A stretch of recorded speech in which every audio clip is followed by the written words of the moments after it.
see the good become champions.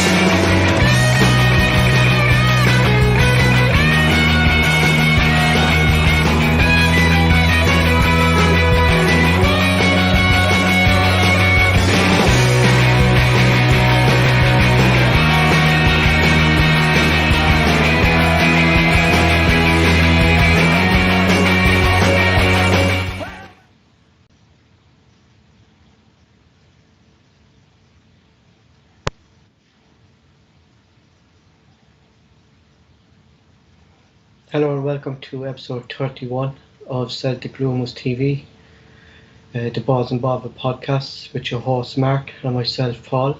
This show is sponsored by Skpe Bloom products for men.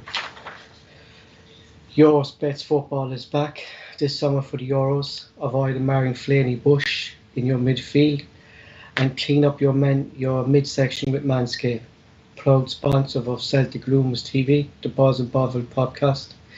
Be a proper lad this tournament and shave your bits and be the best global leaders in the below waist grooming. Manscaped. Join over 2 million people who trust Manscaped with this exclusive offer for you. 20% off and free worldwide shipping with the code CelticTV at manscaped.com. Manscaped is dedicated to helping you level up your full body grooming game so that you can enjoy the games clean and properly and cared for. They have forever changed the grooming game with their performance package 3.0 head to toe. This is the ultimate male hygiene bundle. The performance package 3.0 comes with the lawnmower 3.0, weed whacker and functionals to round off your grooming routine. Bring your boys back to life and in the game for the full 90 minutes. You've probably heard of the Lawnmower 3.0 Acca, the best ball trimmer ever created. This is the best ball trimmer on the market, and for those who indeed need a shave around your testes. Third generation trimmer features a cutting-edge ceramic blade to reduce grooming accidents thanks to the advanced skin-safe technology pioneered by Manscaped. There's even a LED light so that you can see everything you're doing there. Also included is the Weed Whacker Air to Nose hair trimmer, which is waterproof and uses 9,000 RPM motor powered 3 degrees rotary dual blade system. The nose to air trimmer provides proactivity skincare technology which helps prevent nicks, snags and tubs in those delicate holes. Look fellas, 79 of our partners hold and made it that long hair nose is a major turn on. Why not use the best tools for the jobs here? And don't forget about the liquid formulations to round off the grooming game and in performance package. Their crop cleanser body wash to keep your hair and your skin feeling healthy and fresh. You'll also find a Manscaped Crop Preserver ball deodorant, anti-chafing ball deodorant and moisturizer. You'll also find a Crop Reviver ball toner and testes toner. That's all designed to give the extra boosts you need to get the job done on the pitch. Look as clean as well groomed head to toe as the one of the all-time greats David Beckham. Get 20% off free shipping with the code CelticTV at manscaped.com. Choose Manscaped. Your balls will thank you first. Why not trim your balls while you listen to the Bawz and Bovril podcast? Not only will your balls thank you first, but your wife will thank you for it as well.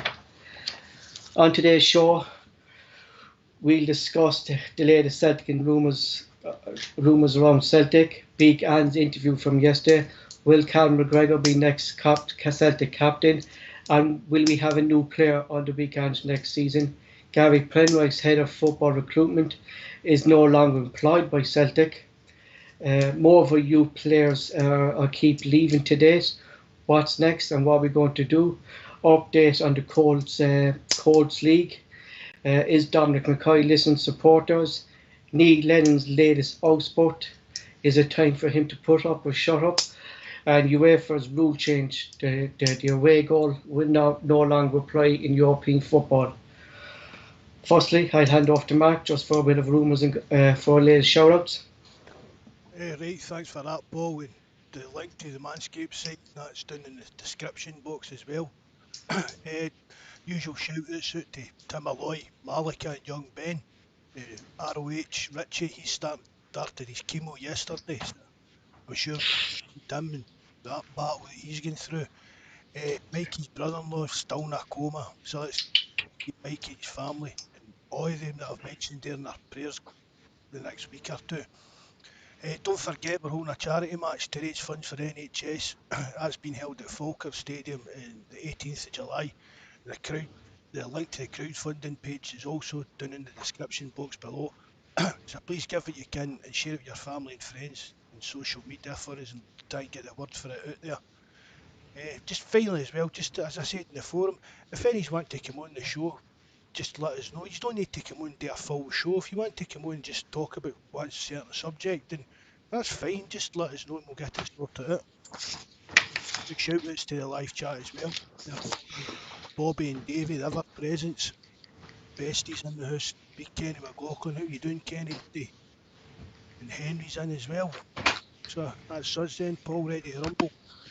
Right, so latest gossip and rumours today about Celtic goalkeeper position has become very interesting. Celtic goalkeeper Barkas has been told he will no longer be Celtic's number one next season, and he has been told he can leave the club for transfer or go out on loan. Celtic have been linked with Brighton goalkeeper Matt Ryan recently, but now Ivan Villar, a Spanish goalkeeper from club Celtic Vigo, the 23-year-old Spanish keeper has a transfer fee of around 2.5 million and is highly regarded within the Spanish youth system and Spanish under-21s team. This is a position that has barely been affected last season, and it's a position that Celtic are looking to improve for next season. Free agent and young talent Scottish player Ryan Gold, who has been recently linked with Celtic, is considering a move to LS side Vancouver Whitecaps. Vancouver have offered him a £41,000 a week contract. If Celtic are interested, should they now make a move for the player, or is this just all rumours from the media? Celtic have been linked with Ecuador international Pero Skpe. A number of European top clubs, including the likes of Paris Saint-Germain, Bayern Munich, AC Milan, Roma, are all interested in the 19-year-old centre-back, who is priced presently at £8 million.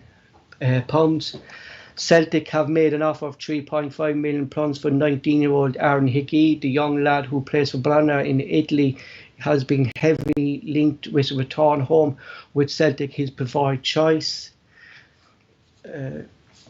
Toulouse are confident that they can sign Celtic for Bayer on a permanent basis next season. Bayer has struggled for time since signing for Celtic, but has impressed with the League Two French side Toulouse last season on loan. They're fairly confident that they can get this deal done before the season starts again over in France.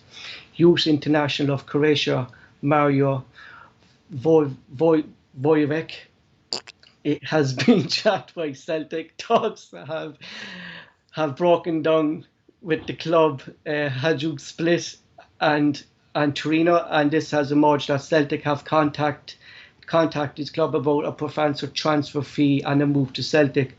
According to news outlets in Japan, midfielder Ayu Yanka has not travelled with the Japanese national team this summer for the internationals.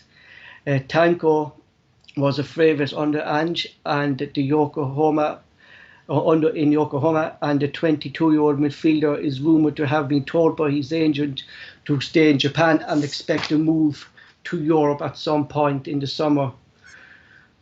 That's all the rumours and gossip from this evening, Mark, and thanks for laughing at my pronunciation of that Croatian defender, but I don't know if it's because of my writing that I can't pronounce it, but I tried. Well, we're not saying that all the rumours are true. It's just a roundup of the rumours that are floating about the now, just in case you think we're actually saying any that's going to happen or is happening.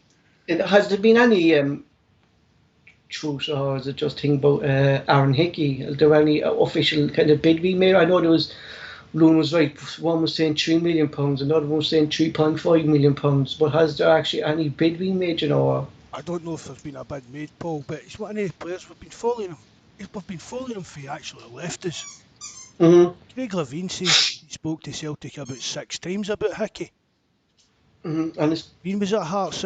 He's like, I think he's I think he is eventually going to end up at Celtic. And it's going to be one of the ones that's going to be every season. We're going to be linked with him. and But how did we not sign him before? Mark? I don't What happened there? think Was it money, or was he just too young at that time? Was it all? he felt as if he'd have got much of a chance. But that's one of the reasons he left Celtic in the first place when he was a youth player. He just didn't see him going to get any chances Mm-hmm. staying at Celtic. And then I don't know if it came down to the money or that, but again, we know that Celtic were in for him when he was leaving Hearts, and I don't know if it got to the stage of talking about money or whether Bologna's money turned his head for the get-go. Mm-hmm. He's just one of the players. I did take him at Celtic. So me and you spoke about it yesterday when the story was kind of gathering a bit of Mm-hmm. and I mean, I even said to you maybe he could come in and just be like a right back, well, he can cover either side, which is a good thing. Left and right, he can play both sides, can't he? Yeah, yeah. And I think he caught COVID, didn't he, when he was there in Italy, and then he had an injury as well. So I think that kind of, Hammered his progress over there as well. I think he'd have played a lot more games for him if he'd been fit. Well, he did get what was it young prospect of the season over, I think, something like that kind of award, like young prospect of the season. If he played very little games, Mark only got what he could have won over in Italy if he was fit and if he didn't kind of catch COVID, you know. I think the actual on the football side, it probably impressed people. Do you know what I mean? It seemed to impress people. Nobody, even the Italian press, never seemed to be, because you'd expect him to have a bit of, do you know what I mean? A young boy coming from Scotland, but not expecting much from him, kind of Mhm. thing. But they Do kind you of think though, could play if and let him ride with it. if we did sign him, do you think maybe they might not invest in one position, Denmark, considering he can play on both flanks, left and right? Maybe they'll sign him as a versatile player. No, I think we still need really. But take Hickey. See, would you put him in as a first choice right back? Would you have comfortable having Hickey and at the moment Anthony Radisson, your two right backs, Mark? You know, No, I don't think that would be. I wouldn't be quite happy with that. still a bit weak, like, isn't it? You know, considering they're young. Like Hickey would be your number one choice there anyway, not Radisson. But it's very weak even having Radisson as your backup then as well, isn't it, Mark? Well, the thing is, Paul, see if you're going to be signing Aaron Hickey, you're going to be promising him game time. Mm-hmm. So it's not as if Celtic's going to sign him on the strength of, you'll be a backup right back, a backup left back. We've Mm-hmm. spoken about the left back position a lot of times. Taylor, I like Taylor, but He's a backup, yeah. we could improve on that. Do you get what I mean? And it wouldn't, to me, it wouldn't cost us a lot of money to improve on Taylor, but it's Hickey with his age. Is that an improvement on Taylor?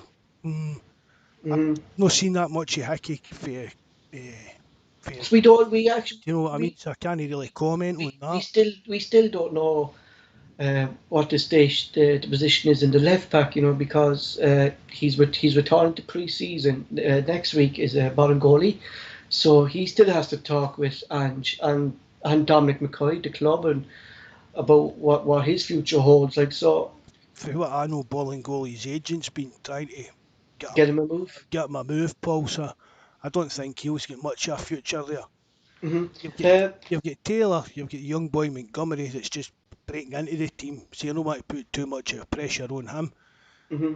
And then if we say they sign Hickey, that sounds like, well, 3 left backs, but one of them can play as a right back. It's not putting much of a balance onto the squad. Yeah, and especially for Hickey too, Mark, as well. Like if he's going to be playing right back one week and then he's thrown over to the left back another week, like that's going to maybe in mind, but it could affect your performance then, because you're adjusting to different positions week in and week out then as well, aren't you? You know. But if you're young enough and you're learning to play the two different positions. There isn't really much difference between playing right back and left back apart from which are better foot. If you're a Mhm. two-footed player, you can play either side. Can you know, Mhm. And what about the latest things surrounding Barkas? There's some reports I'm reading today that he's been told he won't be Celtic's number one, and that he could go out and loan off Celtic, receive a free transfer for him. They let him go. well, there was murmurings about that a couple of months ago as well, wasn't there? That he'd already been Mhm. told he wouldn't be here next season, and then it's one we've spoke about it 100 times. I mean, But we don't. It's the one position, Mark. we're No matter who, if he stays or if he goes, we still need a new keeper anyway, don't we? I think so. Yeah, I do.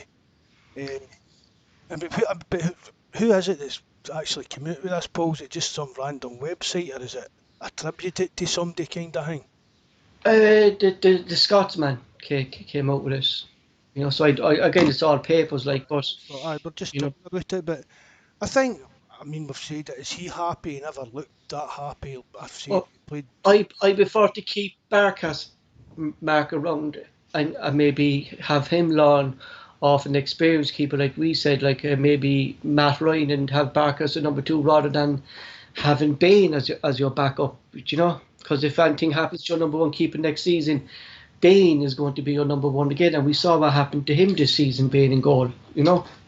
Well, if Barkas is willing to stay and be number two, then I don't. I know. I mean, we've said it before, Paul. You know, these YouTube videos and stuff like that. Hmm.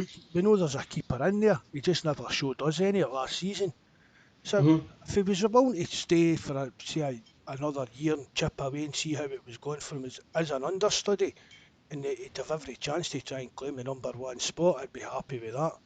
But Hmm. I've seen an article earlier on as well that it was just somebody saying that somebody Celtic should be looking at is the Swedish goalkeeper for the Euros.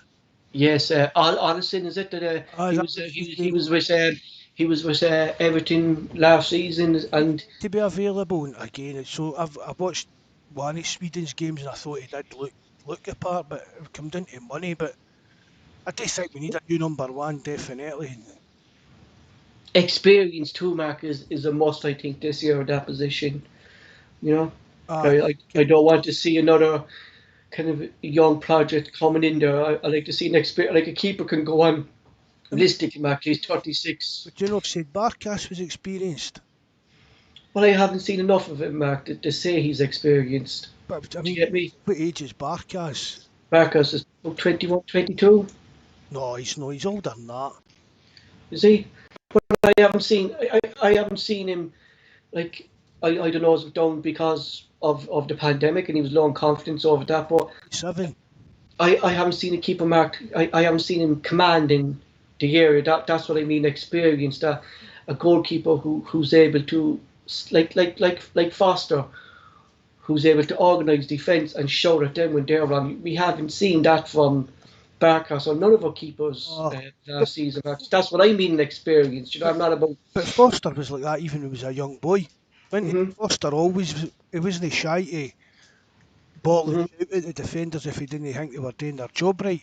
But I'm just Barkas, he's 27, Yeah, he does. an international keeper, so he should have Yeah, the experience, Paul. sure. Like, yeah, but I won't say experience. So I'm going to say kind of more commanding, Mark. I'm more able to manage the defense. Like, you know, but he at the moment, Mark, we saw last season, he's not able to command He, the box. like a big personality, kind of. Yeah, like a personality. Yeah, you want to keep to come in.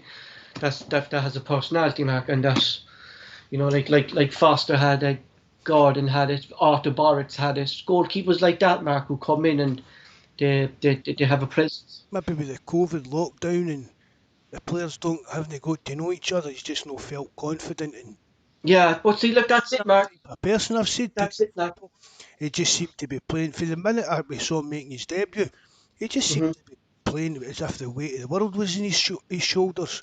He never Hmm. looked, he never looked. content or happy or confident in like even his kind of general body I language. think like the fans like would have got behind him in his first game, Mark, and he made a save, but he didn't make a save until nearly the second or third last game of the season. So it would have taken the fans a while to get behind him to cheer. But but look, we'll move on for it. It's an area I think, Mark, me and you'll be watching closely anyway, and a lot of the Celtic supporters will be watching closely. But if these are rumours and we're not tracking the keeper, I wouldn't feel comfortable going in with the three keepers we had next season anyway.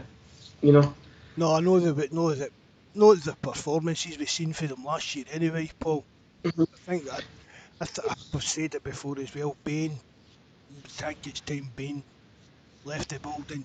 And then we've said it as well. See if we could get the boy for Dundee United in some kind of deal with Bain involved. But I think now he's actually decided that he's going to go to Ipswich. So that's another potential player, Mark, that who has Scottish League experience, and he's in and around the Switzerland squad as well at the moment, and so we've actually missed out on him, I think. Oh well, that could be a bit of a miss. I It mean, is. I think it is, Mark, considering what Jonas and Mickey was saying about him. Like I think we missed maybe a trick there with him. Like you know, a keeper who the fans knew, and I think the club knew as well, Mark. That Seagas is good. big asks on him coming in as your number one as well, wouldn't it? It's still weak though as well. Like in that Seagas and Barkas, as our two keepers. So moving on. So finally, Ange's in Glasgow, and he was in Lennoxtown yesterday, where he met all the staff. He met some of the players who were in and around the training session.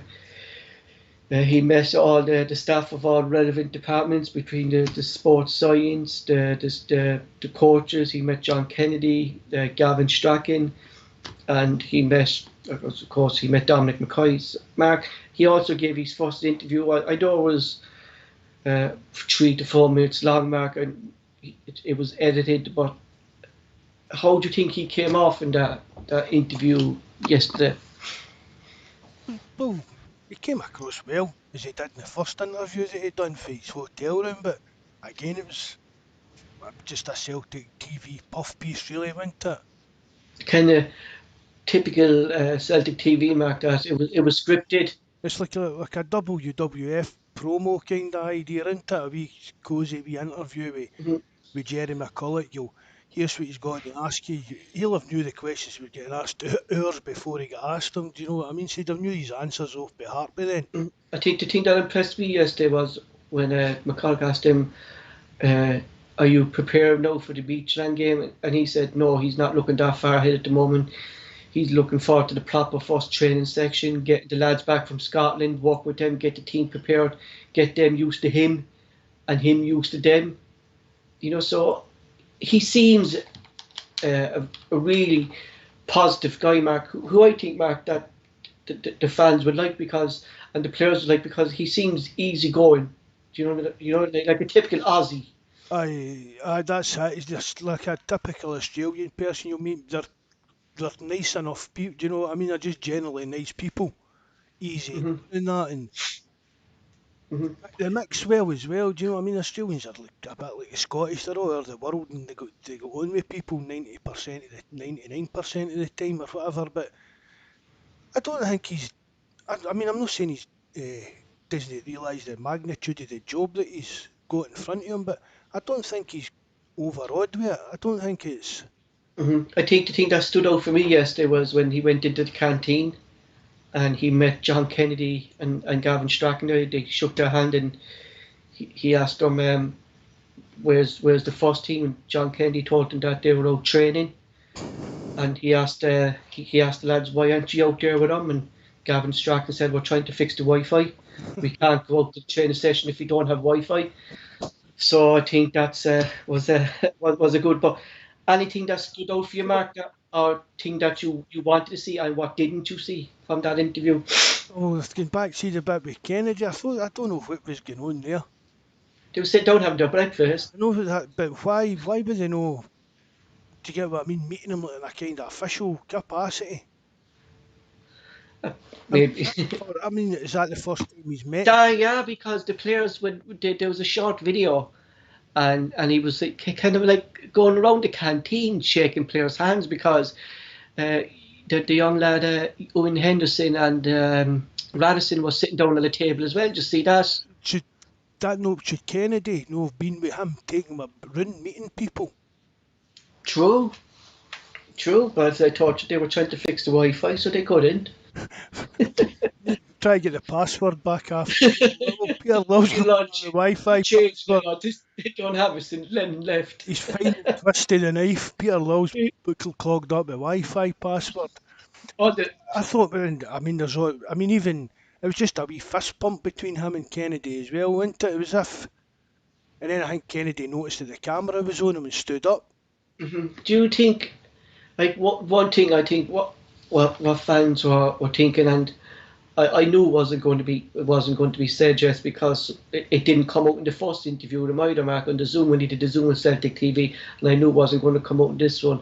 But again, no mention of backroom staff boy thing, like, and with the fist bumps yesterday between himself and Gavin Strachan, it is strange, Mark, that we heard nothing from that area yesterday.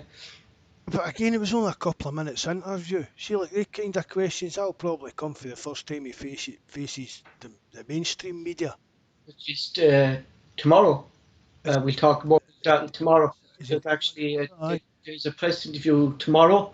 I'll go through the details with you on another part with Dominic McKay. If you know on the live chat, please keep the information to yourselves at the moment till we discuss that topic later on the show. He also spoke about that in the interview, Mark, about the Scottish players involved in thing, but he congratulated Scotland from getting to the Euros at least, but it was a shame that they went out. But I suppose the main thing was that he was very impressed with the way Callum McGregor put himself out in the Euros, and I think every Celtic fan saw that as well, Mark, that we saw a different Callum McGregor out in the Euros this season rather than we didn't see last season with Scott Brown. Definitely. But the performances for McGregor in the Euros was the Callum McGregor we all knew until last season. And I've gave other players pelters about their effort and that for last season. I'm not putting Callum McGregor in that kind of bracket, although there is talk that he was looking for a move last year and wasn't too happy that he didn't get it. That's one of the reasons I thought that he would maybe be looking to leave this season. But see, after his performance in the Euros, Paul, I think it could be a bit interesting, Callum McGregor, and money could be a big factor in that, I think. Is it, Mark, though, do you think maybe he's putting himself out in the shop window in the Euros now, or have we seen the best of Calgary now that he's not played next to a bit of both, or? No, I think that was just Callum McGregor being McGregor. I mean, up until last season, I mean, let's be honest, Paul, Callum McGregor was playing at like an 8 out of 10 every week at least. Mm-hmm. Do you get what he was? He was like Kieran Tierney. Do you know what I mean? They were like your reliable players. You knew that every game you were going to get 100% and at least an 8 out of 10 performance off of them. Mm-hmm. So just done for Scotland is what I was expecting them to be doing for Celtic all last season, and whether that's down to the Scott factor or no.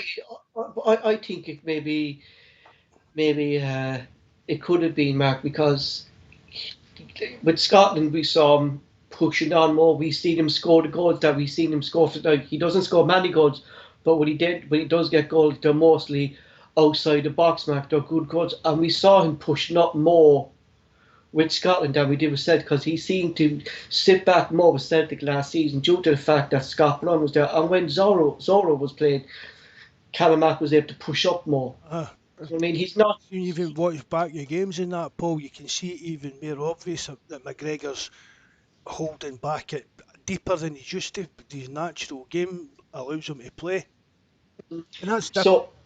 I mean, we spoke about it as well. Even when Brown was out and McGregor became the main playmaker, You could Mm-hmm. see the games that he took it. He could do that kind of A job. more, just there seems to be a more energy mark and in him when he's not kind of protecting Brown.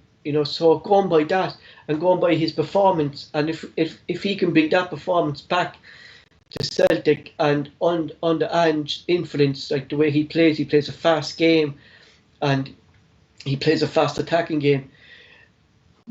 I think we'll actually see an improved Callum Mac next season, and maybe I know we were questioning Max over his I captaincy, wouldn't but say improved. I'd say back to his best, Paul. back to his best, yeah, back to his best. But I think maybe he should be given captaincy mark, considering what we know Callum Mac can do.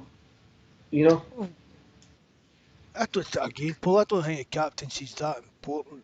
I think we should have leaders all over the park.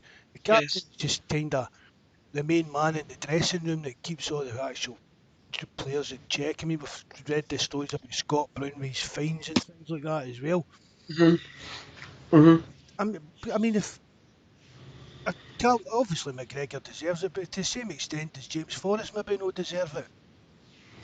Exactly. Like you could say the same. Gone If with if it's David if Long, if it, if it's gone by how long with their they've been service there, well, maybe kind of thing. maybe Ange has a player that who Gone he at wants sea. to bring in back, that he wants to be captain, that he knows is a captain.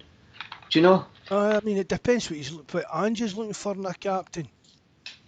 I mean, you've got to. I mean, if you look at this night and day, the difference between Callum McGregor and Scott Brown.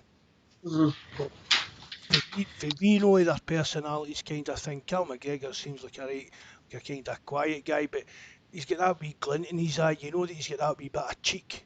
Whereas Mhm. Scott Brown just had the cheek staring at him kind of thing. But Uh, it'll come down. I think it'll need to come down to Ange. mhm. I mean, you can't have the club deciding. You can't. If a club get to McGregor, whereas Ange maybe no like the quiet personality kind of captain. He's want a kind of roaring Roy Keane, Roy Ayton type of. Exactly. We don't know much about his teams, Mark, or what kind of captain he likes either. We don't know. I suppose we won't know that until we see the first game.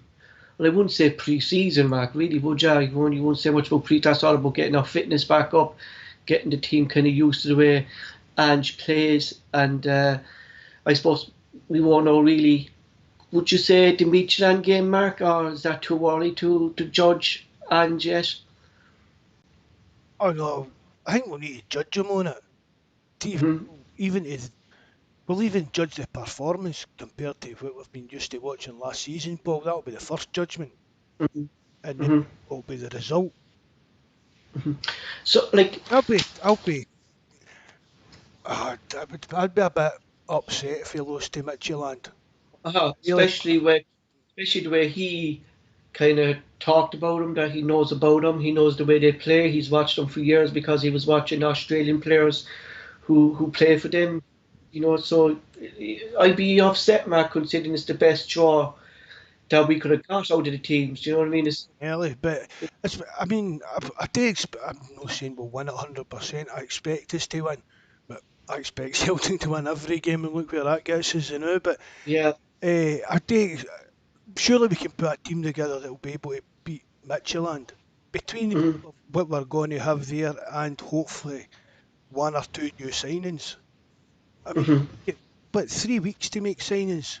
3 weeks, yes. I mean, 3 weeks. just around about 3 weeks into it, I think. Be 3 weeks next Tuesday. If I wait, is it when's the squad to bin for? Is the squad not to bin for the Yeah, 15th? it's 15th, yes. Yes, you're right. 3 weeks. I mean, Yeah. you could sign a player next next Thursday or Friday, and they've still got 2 weeks to train with the team. Exactly, and they still have a kind of a one or two pre-season games as well, Mark, before that kind of kicks off. So Uh, I'd like to think that we'll be able to have a team between what we've got and maybe one or two signings. I'd like to think that we'll be able to put together a team that's capable of beating Midtjylland. mhm. So moving on, I suppose we'll talk about Anne's interview tomorrow. Um, on the next podcast, which we're hoping, Mark, will be Sunday night, so tune in for that. Next is Gary Penrice. We thought Gary Penrice was still at the club in his role as head of recruitment, but Gary has left his role shortly after Nick Hammond left the club. It was a low-key departure and wasn't even released to the media by the board at the time. So at the moment we have a scout called Jay Lefavre. He's head of recruitment operations at the club. Lefavre joined the club last year and he has worked alongside Penrice and under Hammond in his previous role, but he was under the two Denmark, so he wasn't kind of making the decisions. Do you get me? You know? But see, one of the things I was brought right, as I said 100 times, why I never done podcasting. I was always self-conscious about the way I speak. One of the things was the way I pronounce names in that, Paul, but I swear, man, you're just talking, you take it to a complete another level, buddy. Man, I couldn't care less, Mark. I just put it up. I'll put down the thing on the thing there in a few minutes there when you start talking. So at the moment we have him involved. His previous role was he was a scout with Arsenal and he joined the club last May. He was appointed actually by Peter Laurel and not by Hammond, and he was only promoted to this role, Mark, head of scouting operations in June of this year. He's definitely still there. He's still there at the moment, yeah. Now, I looked him up on Twitter, I looked him up on Thing, and there's actually very little about him at the moment. But his name is up there now, the thing. But if you go into his LinkedIn, it's head of Celtic Scouting Operations. And if you go into the Celtic Wikipedia at the moment, his name is up on Celtic's recruitment. Now, have you ever heard of this man? Or has on the live chat ever heard of this man? Or first I heard him was when we spoke about him the other day, Paul. That was a kind. Who was it we were talking about at the time? Was it Penrice? Was it no Peter Houston we were talking about? Peter Houston, yeah, I thought he was there, and he wasn't there either. Actually, no. That's who. No. I think that's who we were talking about, and this guy's that Jay Lefevre or whatever his name popped up, but I'd never heard him till the other day either, Paul. Honest to God. You know, Henry Consgate, who is he a scout? No, he was a scout for Arsenal. He joined Celtic last May as a scout, but he's now head of scouting operations at Celtic. So I think, Mark, we have our answer. What we were all kind of looking at was who's making decisions on who's scouting players. Or I think what I'm reading, Mark, what I think is it's actually this guy. So that was only this year you said he was promoted? Promoted to this thing in June. This is still June. Yeah, so he was released to start, just starting. Oh, well, maybe there's something in that, Paul, that he is getting some, getting some kind of promotion or some kind of. So maybe he's the one that was kind of scouting these players when we thought we were all kind of like connected to football and yes, between the strings so. I'm not saying he is, Mark, but no. But what I'm reading, it more than likely is this guy if he's coming up on all the pages as head of scouting operations at Celtic now, you know. Oh, you know, that's to me that's just him like a head scout then, and really that's your chief scout. Mm-hmm. If that's his job title. I think they give different names to different people now, Mark, don't they, these days? You know what I mean? Like I know a fella. Wordplay goes on, doesn't it, with the actual job titles, but I know a fella who collects trolleys in the local shopping centre, and if you talk, he's an old guy, and he won't say he's a trolley collector. He says he's a trolleyologist. So it's a real respectable name he gave himself for collecting trolleys. You know what I mean? Did you let him know about the Manscaped discount?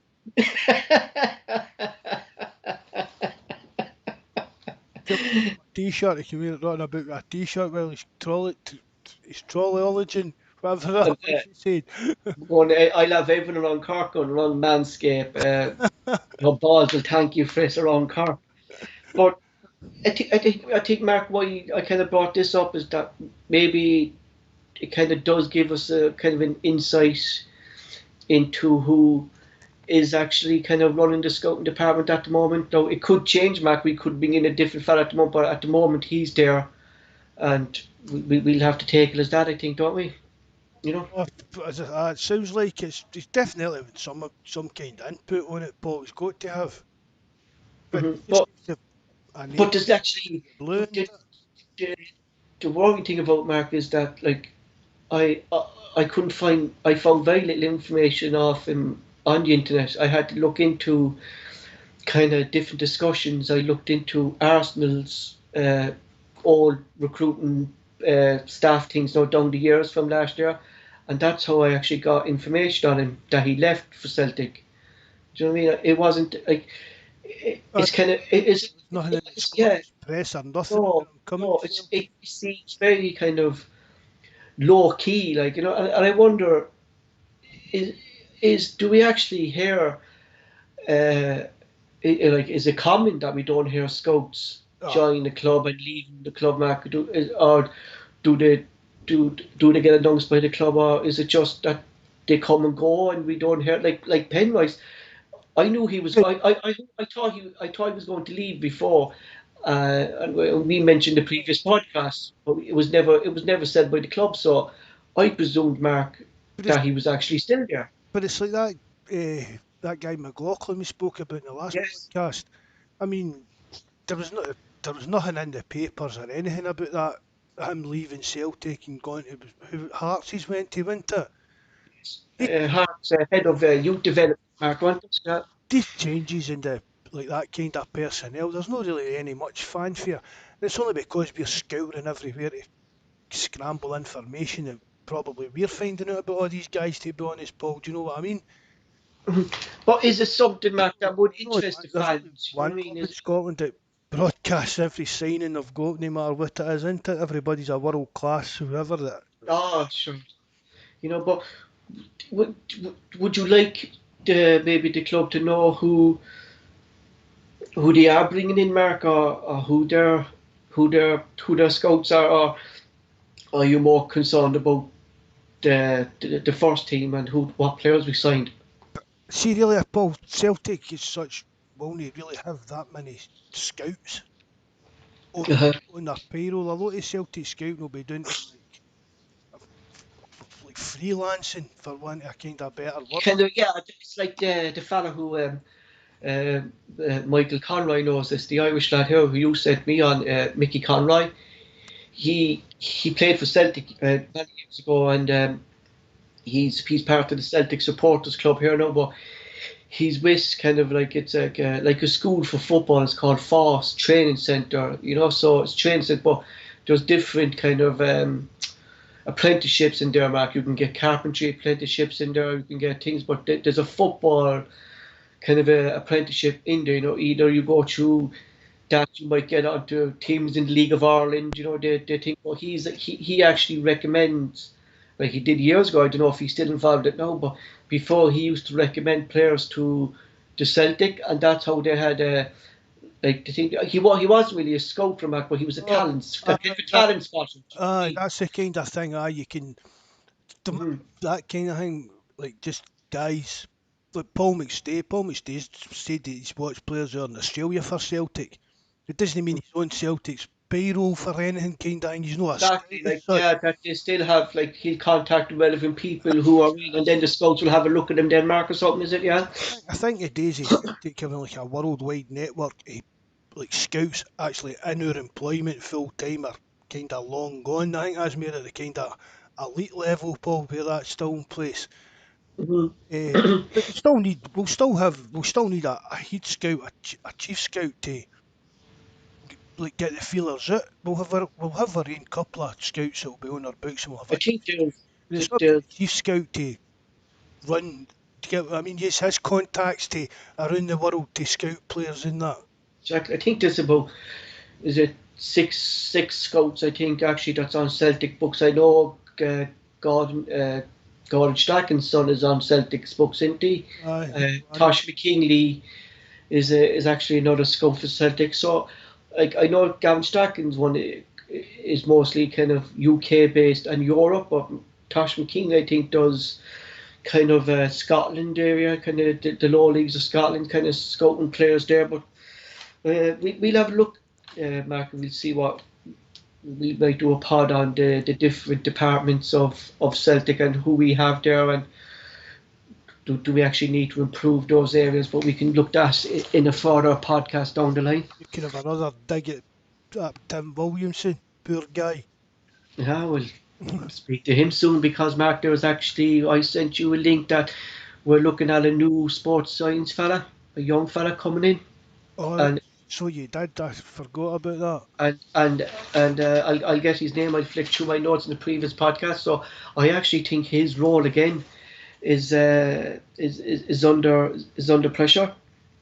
You know, and That was was it East Fife or something he left as a player, yeah, where he'd played for East Fife and then took on a part-time role with him while he'd done his degree or something, wasn't he? yeah.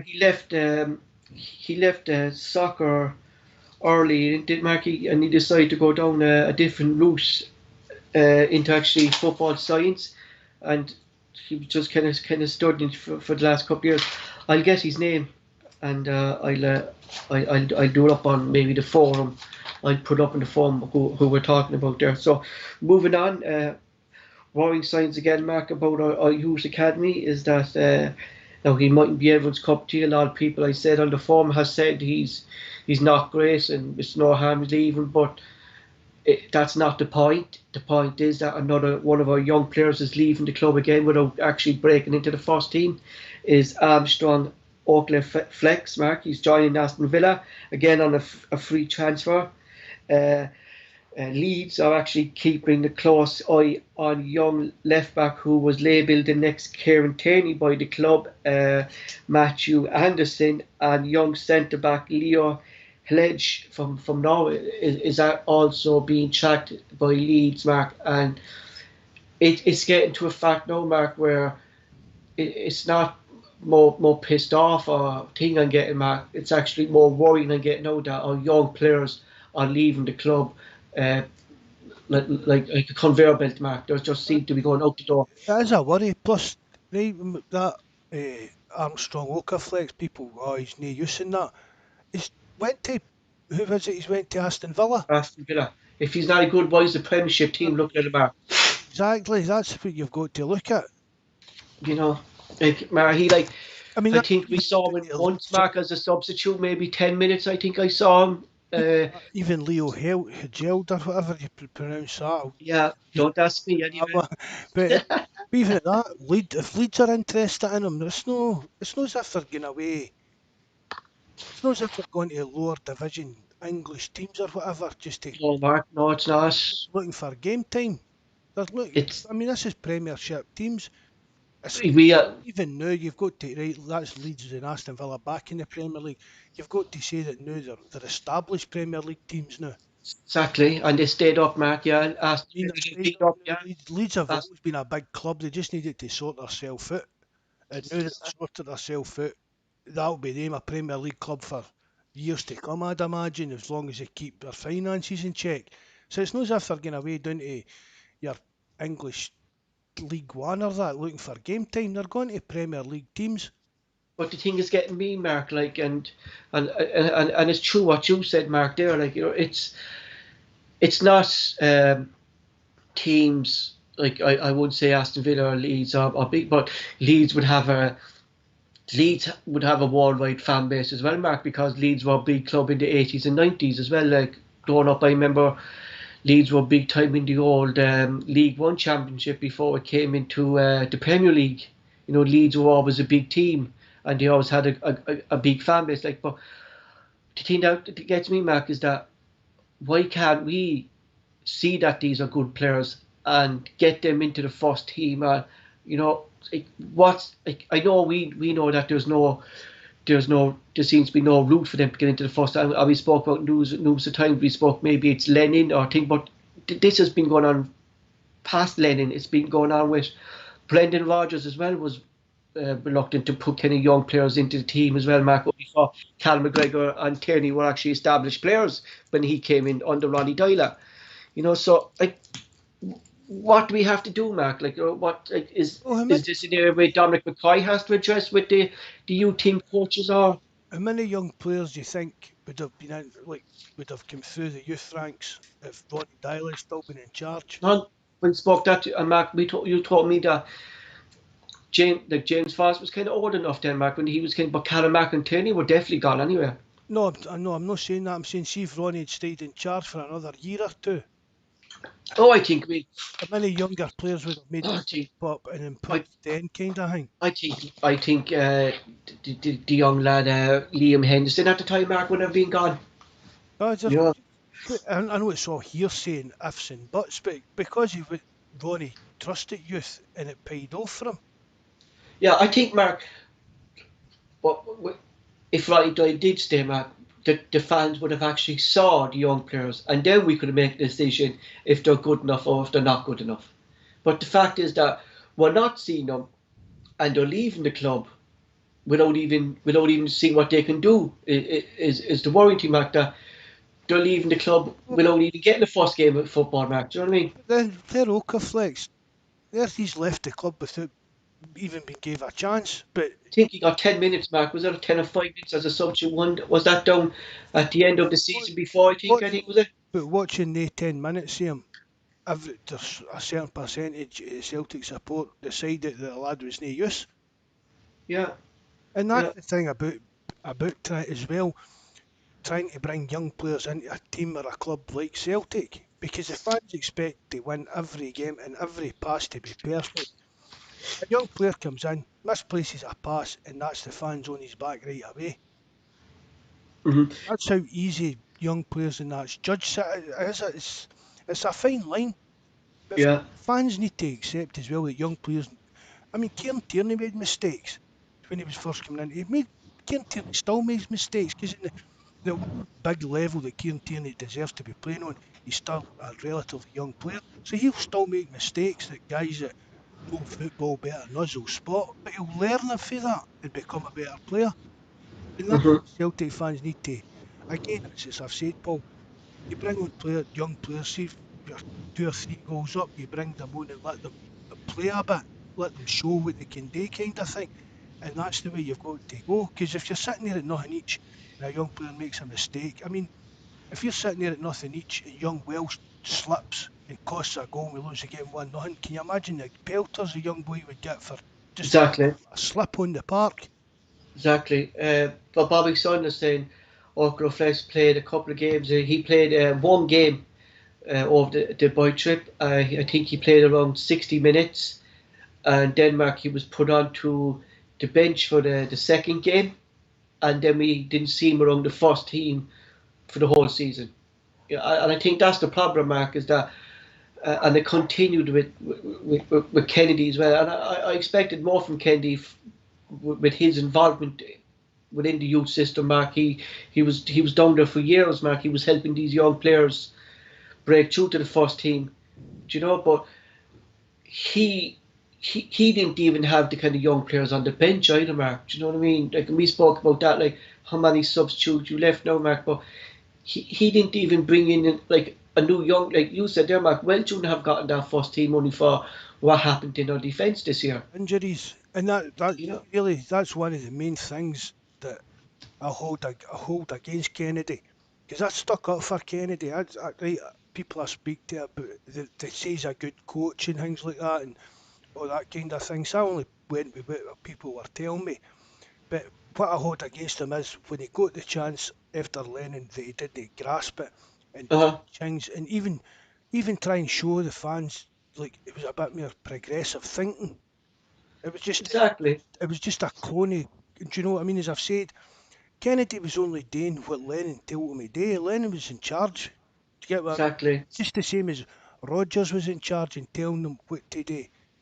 And especially Mark, when we thought there was a rift between the two of them, like, and it was a chance now for Kennedy. Like, you can't say kind of change the tactics or maybe change it, but like just bring in new players, Mark. Bring in the young lads, change the mindset within the team. Like obviously these first team players were failing; they didn't want to be there last season, Mark. Give Check. these young fellas who wanted to be there, Mark. Wasn't this? Aye, You know? as I'm saying, no throw them in at the deep end. The young boy Henderson never set a foot wrong and just get dropped. So if you just give him a game against your lower league teams and things like that, even that, just bring them on and let the fans see that you're trying something a bit different. But Mark, I'm not saying he'd have been able to. I don't think for a minute Kennedy could have done anything that would have made the fans change their mind that they want but the main the man. fans, Mark, it's always been the Celtic way, Mark, and thing like the fans always liked when a young player broke into the team. They always liked it. You know what I mean? If I think, but it's going to be like hopefully it's going to change next year because we have a manager who said in the Zoom meetings, the last few Zoom meetings he had with Celtic TV that he's a big believer in youth, Mark. So what I'm saying, is like, how does he address this, Mark? Does he see what's like? We know Chris McCarthy's doing a good job, Mark, because he's producing these players. Right, that's not the issue. The issue is in the middle, all right, where they're breaking down, Mark, because there's after the youths, Mark, they get to a certain age, maybe 20, 21. That's where, and I say even 21's too old, Mark. Maybe 19, Mark. We say 19, 20. They should be kind of in and around the first team now. But that's where the barrier is at Celtic at the moment. Like they can't get past that barrier, even to get in and around the first team. Like it's not about playing, Mark. It's about being in and around the first team, get used to that environment. That's where the problem is. Because our squad's choked up with. Yes. I don't want to. Average players. I was going mediocre players. Yes. Beat on. Exactly. Kind of beat ons, kind of guys that are older and do you know what I mean? They've got no real future at the club. Mm-hmm. So I hope Ange comes in. As I've said, you've got what do you have? I say a 25-man squad. I'd like at least 8 or 9 of them to be like younger players, Paul. Exactly, Mark. Exactly, and like you could start playing them now, Mark. In like bring them on at the end of games if you're 2-3-0 up or 3-0 up, or even give some of them a run in the League Cup instead of having Callum McGregor playing nearly 52 games a season. Exactly. Do you know what I mean? Exactly, Paul. I've said it 100 times. We play enough games a season to keep a squad happy with the amount of game time that they're getting. So all players need a rest. That's one of the things. Oh yes, exactly. Why Scott Brown was consistently played, even if you're saying Callum McGregor, why he was consistently played. I mean, see, when you're playing against your teams like your Ackies, your St Mirrens, even in the league, why is there no 3 young boys actually starting that game? Mm-hmm. Right, in a Celtic, you've got the 3 kind of positions: defence, midfield, and like your attack. So why is there no a young defender for the youth team? I'm talking about like a youth team kind of player, a young defender playing in the defence, in the midfield, and in the attacking. It's like I don't believe, Mark, that like the player saying like that. Callum McGregor wanted to play. I think every player wants to play, Mark, but I could clearly see last year that Callum McGregor was tired. Like he played nearly the exact same games he did this season, last season, even for the last couple of seasons. Mark, Callum McGregor's consistent playing 52 games. No, it's not just that season. Like going for a few years with McGregor now. It's not like we don't have players. Like we have young lads. We have Tornell who can play there now. We have this young lad Luke O'Connor who could play in that position, Mark. We have players, that need to be given the chance as well, who can show us that they're back up to Callum McGregor. And players know, Mark, in the modern football and how fast games come, you could be playing some days there, Mark, 2-3 games in 1 week. Easily. That they don't need to be playing, Mark, these games week in and week out. Rest them against, as you said, the smaller leagues against the Ackies and stuff like that. I mean, just letting young players know that they'll get their chances. Just saying exactly. Cal McGregor's our number 1 pick. Right, you go out there and prove to us that you're good enough to be, when he needs a rest or he gets injured, prove to us that you're good enough to be his under. Exactly, Mark. It shouldn't be, Mark. Like it shouldn't be in 2 or 3 years' time when Callum McGregor moves on. And we already have ready a replacement, Mark. You don't take his place in your team. Exactly. You already have your replacement there. and we're not in a position now, Mark, where we have no wingers, we've no left backs, we've only one centre back currently on our books because Ayers looks like he's going to be away soon. You know, like we don't want to be in a position, Mark, that the only reason you're getting your game if you're a youth player is like Stephen Welsh this year. He would have got his game only for we had injuries. No, You know, it and should be like that. no, it definitely shouldn't be like that, Paul. And then see if we didn't have injuries, we'd Mm, still be quiet, right? We'd all still be sitting, oh, but is that Welsh? What about him? Is he good enough or is he no?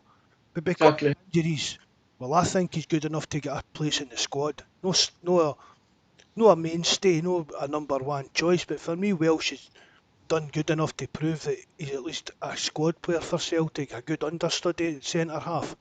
He's another year, Mark, when maybe long enough to experience the players coming in then a few games during the season playing with them and then maybe the year after actually coming to be Celtic's number one after long enough to experience. That's what your young players need to be doing, Mark, and that's what Exactly you've what been it saying for should be. years. That's You know? exactly what it should be, Paul. There should be a clear plan of how a young player is. If you stick by us, you progressively we think in 3 or 4 years' time you're going to be playing for Celtic's first team.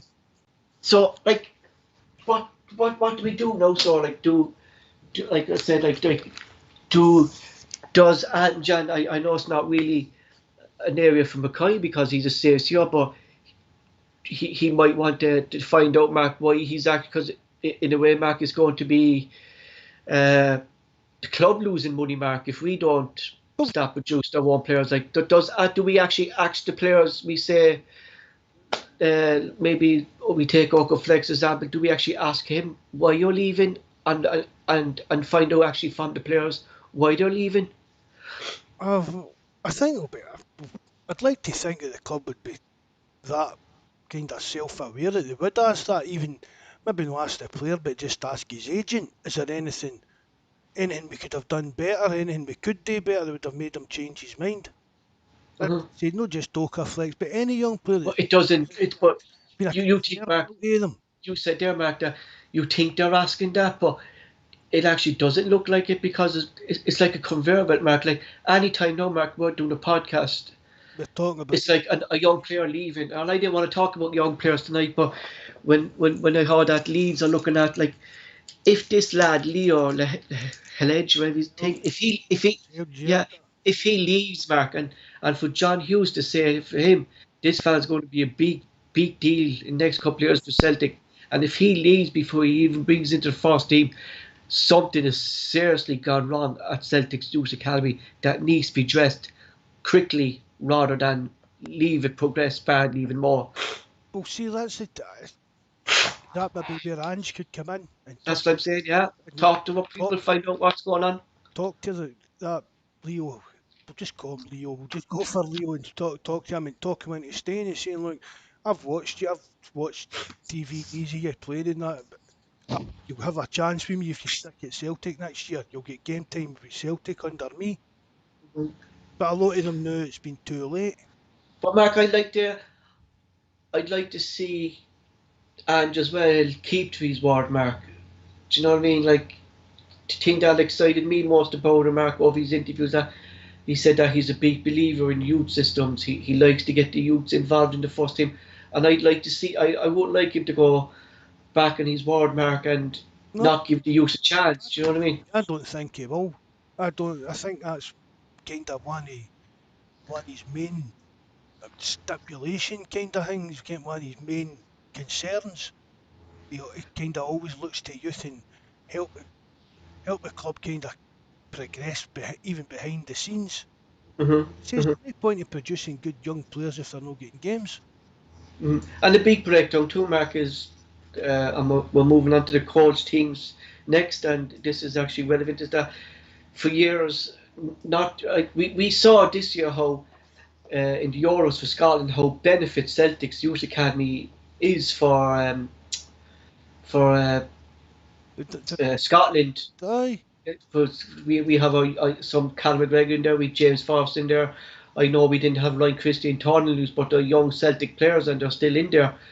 But Mark, we see the benefit for Scottish football that while it is important to have a reserve league or some sort of league, and maybe some are for it, some are against it, but we'll have to wait and see to make any judgment when it gets started.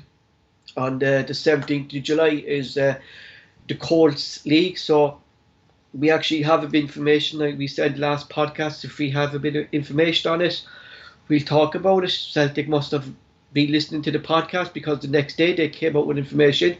So at the moment it's Tommy McIntyre, the Celtic under-18s manager, is actually preparing a list of players to play in Celtic's core teams in the Lowland next season.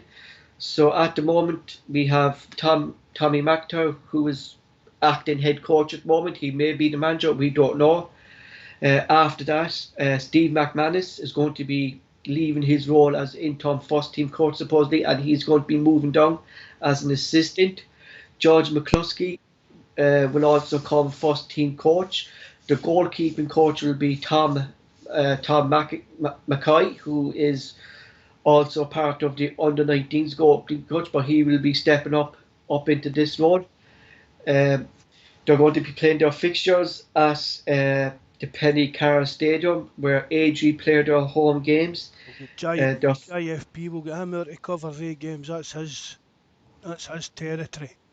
Perfect. So JFP's doing a watch long. Be prepared for him slating half the Colts team young lads if they're making mistakes. So we'll have to look forward to that. But the 17th July mark is it Bonnie League Rose is their first game. Now I don't know nothing about this league that they play, and I presume it's the same kind of. Is it the same league that Barry Ferguson used to manage in, Mark? Is that the same league that? I think it is the same. It's the same level anyway, Paul. Yeah. So the same league, but it's like there's fars and against, it's all right. So I'm looking at the fars. The fars is that look, these young lads are getting game time, which they didn't have. They won't be able to break into the first team that season while they're playing the Colts League, Mark. They can't be called up to the first team, right? Because if they're called up to the first team, and if they play one game in the first team, they can't play in the Colts League then next transfer. So it's going to be a separate club. That's the rules it's following it. Yeah. See, I don't. So that's a good. they have all their.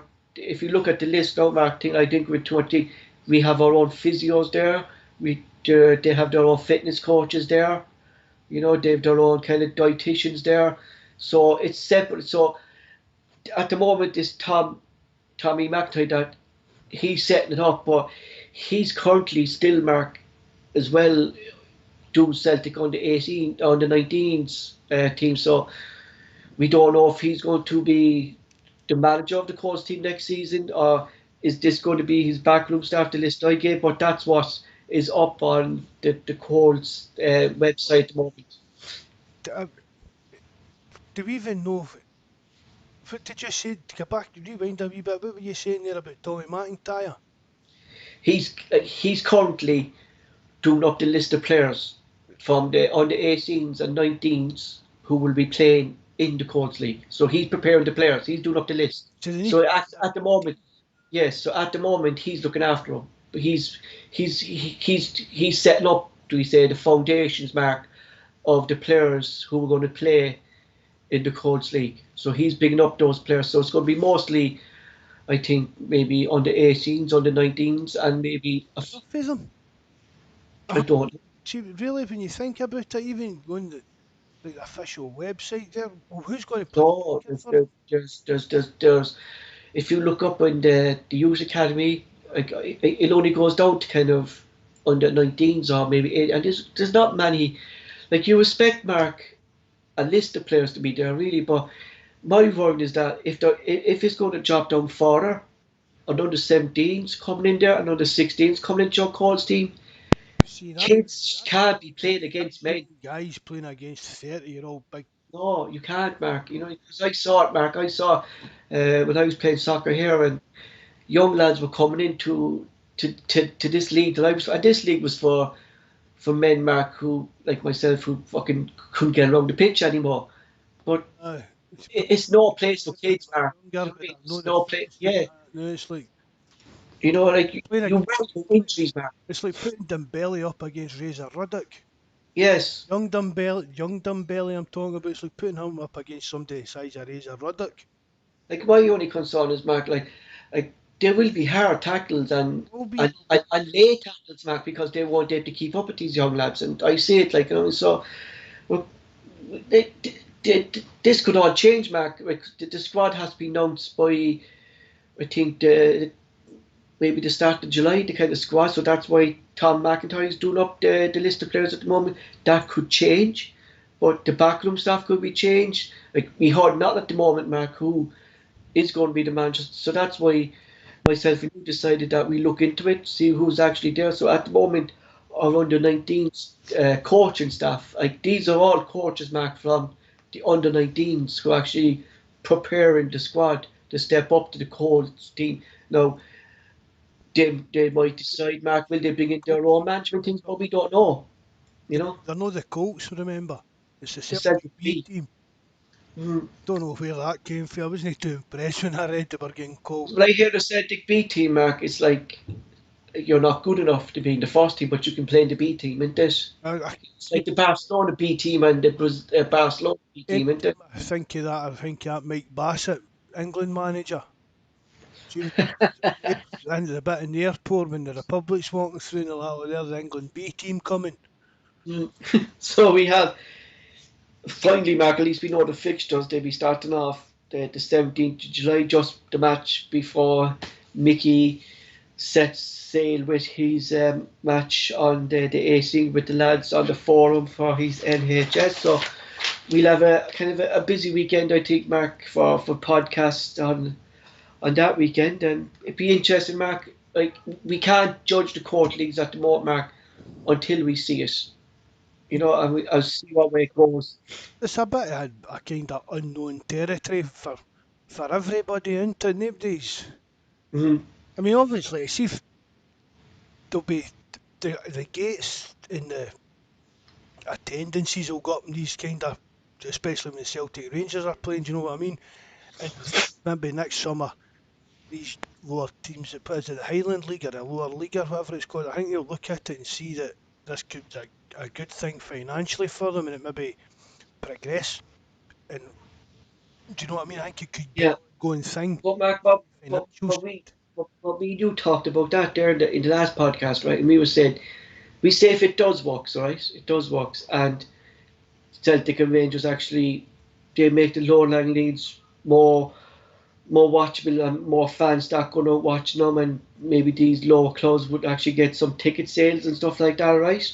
You know, but my problem is then, right? If Aberdeen, Kilmarnock, Motherwell, Dundee United, if they want to set up their own Colts teams, you can't have a Well, lower league match full see, of things. But well, Paul, as I said the other night, we spoke about this. See if we have to Aberdeen, set up a different league map for that, both teams. that's That's exactly it. Just set up a Colts League or a reserve league or whatever you want to call it for these other teams are all of a sudden seen, oh, this is a good idea. because it's not just a problem for Celtic, Mark. It's a problem too that for Aberdeen and other Scottish clubs, Mark, that there's no resolve league, and that just seems unthinkable now, Mark, the way modern football is. And I don't, because it's not just because of COVID, Mark. There was no resolve league before COVID as well. Nothing to do with COVID. It was down to be honest, I don't know where it was down to, why they decided to do away with the reserve league. And Hmm. now, if other teams are, well, if Celtic Rangers are going to be doing that, we might look into that. Well, why did you vote to stop this kind of league before? Exactly. Just start a Premier League, Colts League. And even if I mean, if there are not enough teams in the Premier League want to do it, invite the kind of bigger teams for the Championship up and just Yes. kind of Mix some. make a Yeah, Colts League mix in some. Scotland. Yeah, mix some, Mark. Mix some between the three leagues, Mark. Mix some. Accies have been relegated. They rely on producing their young players year after year and selling them on and making money, that kind of thing. So obviously they would be interested in a competitive league for their young players to be playing in. Because And that's what maybe it comes down to playing competitive games. There's no point in being 18 or 19-year-old and playing the kind of game that's just getting like a friendly. Do you get what I mean? There's no physicality to it, no tenacity in the tackles or nothing, because you're never going to toughen up or learn No, playing in the type of games. no, and there's strict rules to it. You only left 5 under 21 players, Mark. You know what I mean? So you're restricted to what age group you can have down there. Do you know what I mean? You can't put down injured players there to get match fitness. You know, you can't put down first team players. You know, it's really amateur players, Mark, within your books that can be down there. And we said that the other night as well. Bring a Colts league in. No, no, if they don't want to get full reserve league, a Colts league that you allowed so many over 21 players to be in. As lo- Exactly. I don't know if they've no even make a rule. They've maybe no played the last 4 games. Have been named in the first team squad for the last 4 games, so that it is people that are getting an injury or Yes, Mark, they're keeping up their fitness, Mark, and they're keeping up their things. Like, yeah, exactly. no doing it to kind of gain an advantage against other kids. They're just using it to help the first team players get their fitness back, but put a limit on it. I mean, Hmm. if we can come up with this and talk on the internet, Paul, it shows you the brains of people that are actually running Scottish football. Do you know what I mean? There's no forward thinking whatsoever. No, Not just at Celtic, Paul, across Scottish football. Scottish football, Mark, you seem to be decades behind Europe in terms of how the Scottish football is played. You know, and I think you can see it like that. You Croatia, know, Croatia's about, I don't know offhand, but Croatia's roughly the same size as Scotland, population-wise and that, etc. Roughly, do you know what I mean? And look how well they're doing at football. exactly. They're progressing every time you kind of see it, although their team's getting a bit older than that, but they've progressed. I see every tournament for. I mean, I can There's always a new one or two players, Mark, in between uh, among their squad. Like, do you know, exactly. there's always young. I can remember when Croatia didn't exist. Do you get what I mean? And then all of a sudden, Croatia became this independent country, and then all these players started coming out, and it built up and built up. And a couple of years ago, they got to the World Cup final. Should mark a prime example as well as Iceland. Do you know Iceland like starting the youth system from grassroots? Do you know what I mean? Qualified for the World Cup, qualified. Or they didn't qualify this year, but that's a prime example, Mark. That if you get your house in order within your FA, you're going to reap the rewards in your international football, Mark. And you know it's just unthinkable, and it's the same problem here, Mark. In Ireland as well, our grassroots is just non-existent. Like, you know, it's really suffering, and the League of Ireland is suffering as well because of it. Because And young players just don't want to play, Mark. Do you know what I mean? They just. he says no players want to play, Paul. Do you know what I think it is? There isn't any money to be made at it, so people don't want to spend money on it. Mhm. Football's money driven now, and Exactly. people you've these places like Scotland have got to some they've got to come a point that people in Scotland people that are running the football, I mean I don't mean just us kind of people, but they've got to take a step back and look at the bigger picture and look at the kind of things they've done in Holland for the 60s and 70s. Do you get what? Hmm. Smaller countries like that there, we're talking about Croatia, but what are they doing different for us? What's these Scandinavian teams doing different for us? Exactly. Exactly. Should be watching the countries that are on kind of level par with you, Mark, and kind of see what they're doing. But And every few years, somebody gets rocked up at the SFA that's going to transform Scottish football for grassroots something like that. But it never happens because nobody's got the conviction to do anything, and nobody. It costs a lot of money as well, and nobody seems to be interested in putting the money into hmm this kind of thing.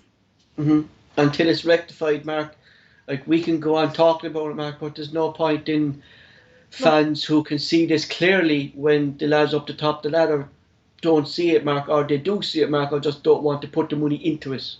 but that's exactly it. They don't want to put the money into it because there isn't a lot of money in Scottish football, as we all know. Hmm. But is it not worth investing 10 million the now, and then Well, Mark, it's like this, Mark. If your benefits and if your international team, Mark, is performing well, Mark, you're going to get more people watching you. Do you know what I mean? Like a lot of fans like myself are actually cheering on Scotland this year. When the previous years, I wouldn't have. Do you know what I mean? Ireland would have been it, but the last couple of years I had to support someone because Ireland haven't been in it. So, but the more you play in competitions, Mark, the more your leagues get noticed as well. Do you know? and well, the more you play in competitions, the more money you get. The SFL earn for these competitions, and it Mm, would all be getting, as I said, getting put into some kind of long-term plan. But a realistic one, no somebody like McKay coming in with crazy pipe dreams and stuff. Look at the way other countries operate and adopt their kind of thing. But you need to put money up front and then kind of, you need to write it off for mhm, maybe 5 years, it might be 10 years. But mhm. that's what all these other countries have done. Holland have done it. Even Germany have done it. Italy done it. All these, I know they're a lot bigger countries than us, but they've all went through sticky patches at all levels. And it kind of Exactly. culminates in World Cups and European Championships when they don't do well, and they look at things and they kind of reboot. Look at when Germany kind of rebooted the Bundesliga, the difference it made across German football. And Exactly. Scotland's never ever done that. You know, exactly. So that's a bit of a bit of a light if Rant to finish information, the night. yeah, a bit of rant from Mark and the Colts League. But look, we have information when we hear about the squad, or if they do hire a manager to manage this Court League, or is it going to be Tommy McIntyre? At this moment in time, we'll go with the fact, Mark, that Tommy McIntyre is down, and that's the squad that's looking after the squad at the moment. So we'll stick with that. If it changes, we'll discuss that. So, is Dominic McKay finally trying to repair the disconnect between fans and the board? Celtic supporters who have the Celtic pass will be able to watch the Colt games and the Women's League games on Celtic TV next season, Yeah. providing they don't clash with first team games already scheduled to see TV.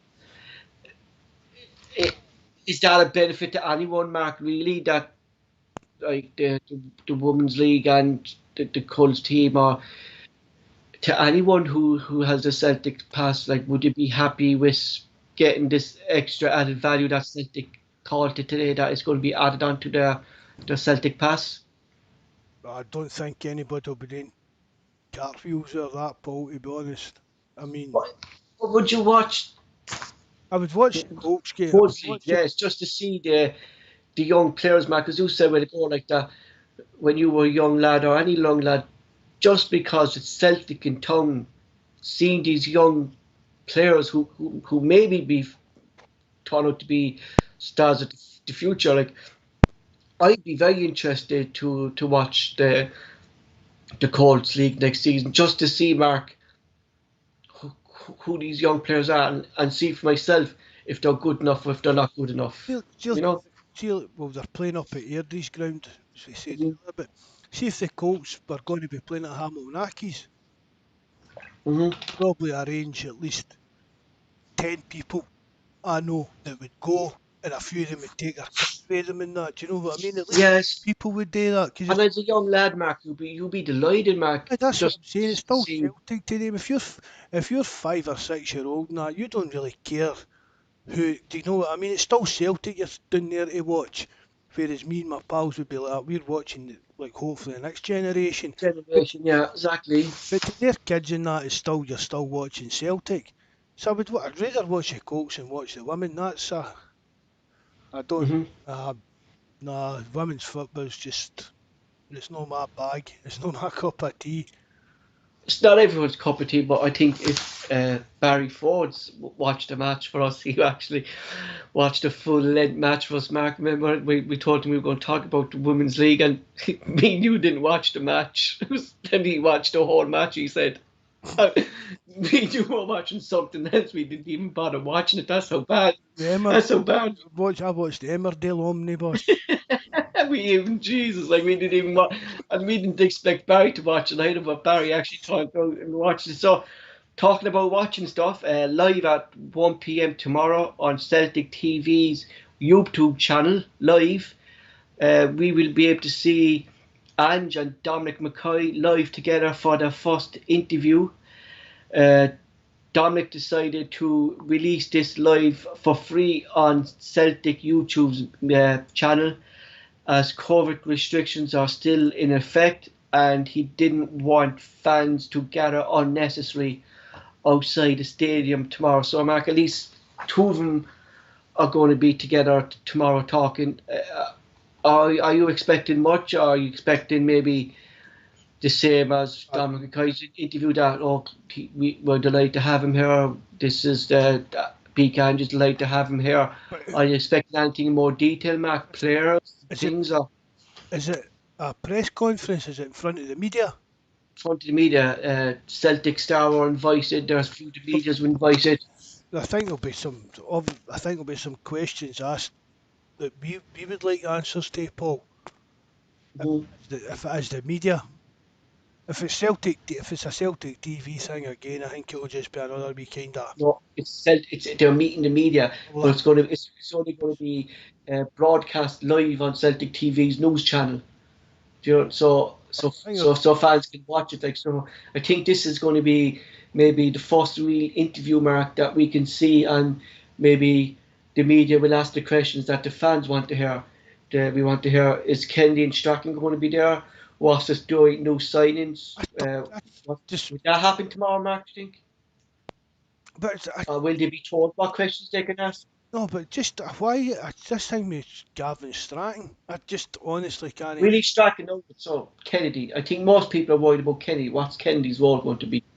Is he going to be in the first team, Mark, or is Ange going to be left, bringing his own first team, or is Kennedy going to be his assistant and so? Because I can't see what Strachan did well. Because you said the other day, Mark, that Strachan is supposed to be a state of the art at looking at analysing stuff. Do you know what I mean? And things working with a manager, Mark, who's not interested in analysing stuff, Mark. You're not going to be able to do your job, are you? Even at that, under Neil Lennon, he was third in command. To get basically, that's how, in a kind of pecking order, it was Lennon, Kennedy, and then Strachan. I mean, he's probably doing what Kennedy. Neil Lennon has been telling Kennedy about today, and Kennedy have been telling Strachan about today. You see, I don't know. I mean, I just don't understand. I can understand why people, even myself, as I said earlier, about why Kennedy didn't change things and try and stamp his own authority in the team when he get a chance.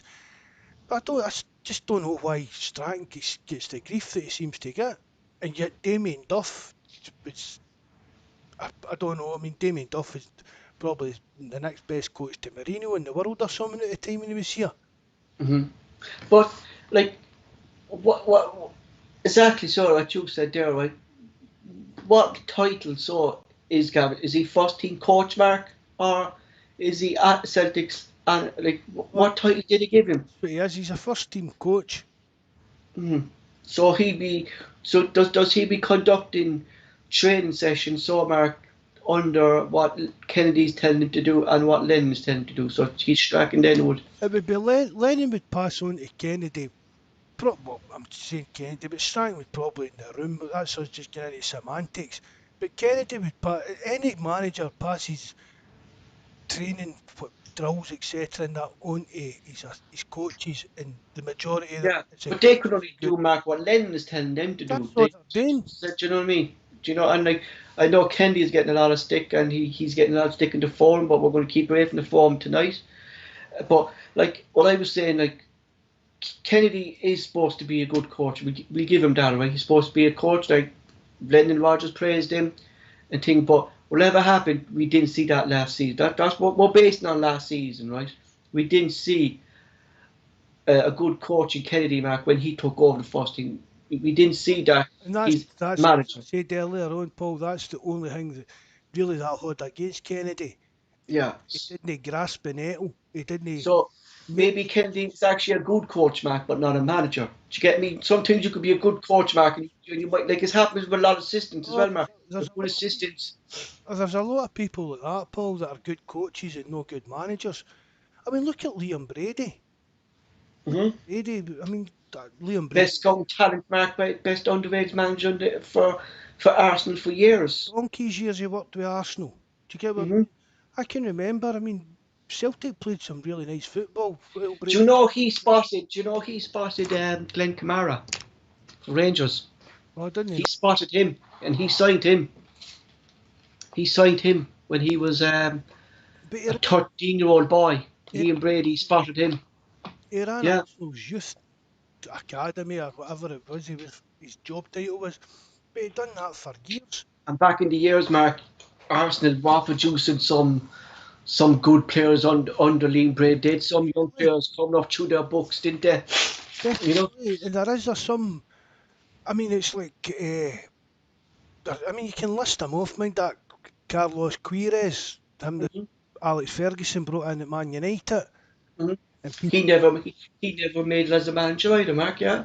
But You know. and that's what that was what Alex Ferguson used to do. He used to bring in people that understood football better than him. Because Alex Ferguson wasn't any kind of tactical. See, that's the best thing about Ferguson, wasn't it? Aye, He knew that he couldn't compete in Europe but he brought in Cravers that time, Mark, who was a manager who could manage in Europe. That's what he said himself, that he brought in managers who were able to adjust to the modern game, and he lent off them there for his ideas. aye. But That's what good managers should be. that's not good managers should do. Like so, like to see Kenny's getting stick based on last season, and Right, for me, Mark, it's right. rightly so. Oh, aye. Rightly No, so because Mark, his management he never proved tried nothing to to change us. anything, Paul. Yes, Said it all exactly. night. He never tried to change anything. He never, even the tactics, substitutions, everything. It could have just been as well as Lennon standing in the dugout. I'd have Hmm. either he'd went his own way, tried changing things up, a couple of reserves in to try and even just freshen the team up a bit, get Sorrow in the team, but he never done anything different for Lennon, and that really is the only thing I hold against Kennedy.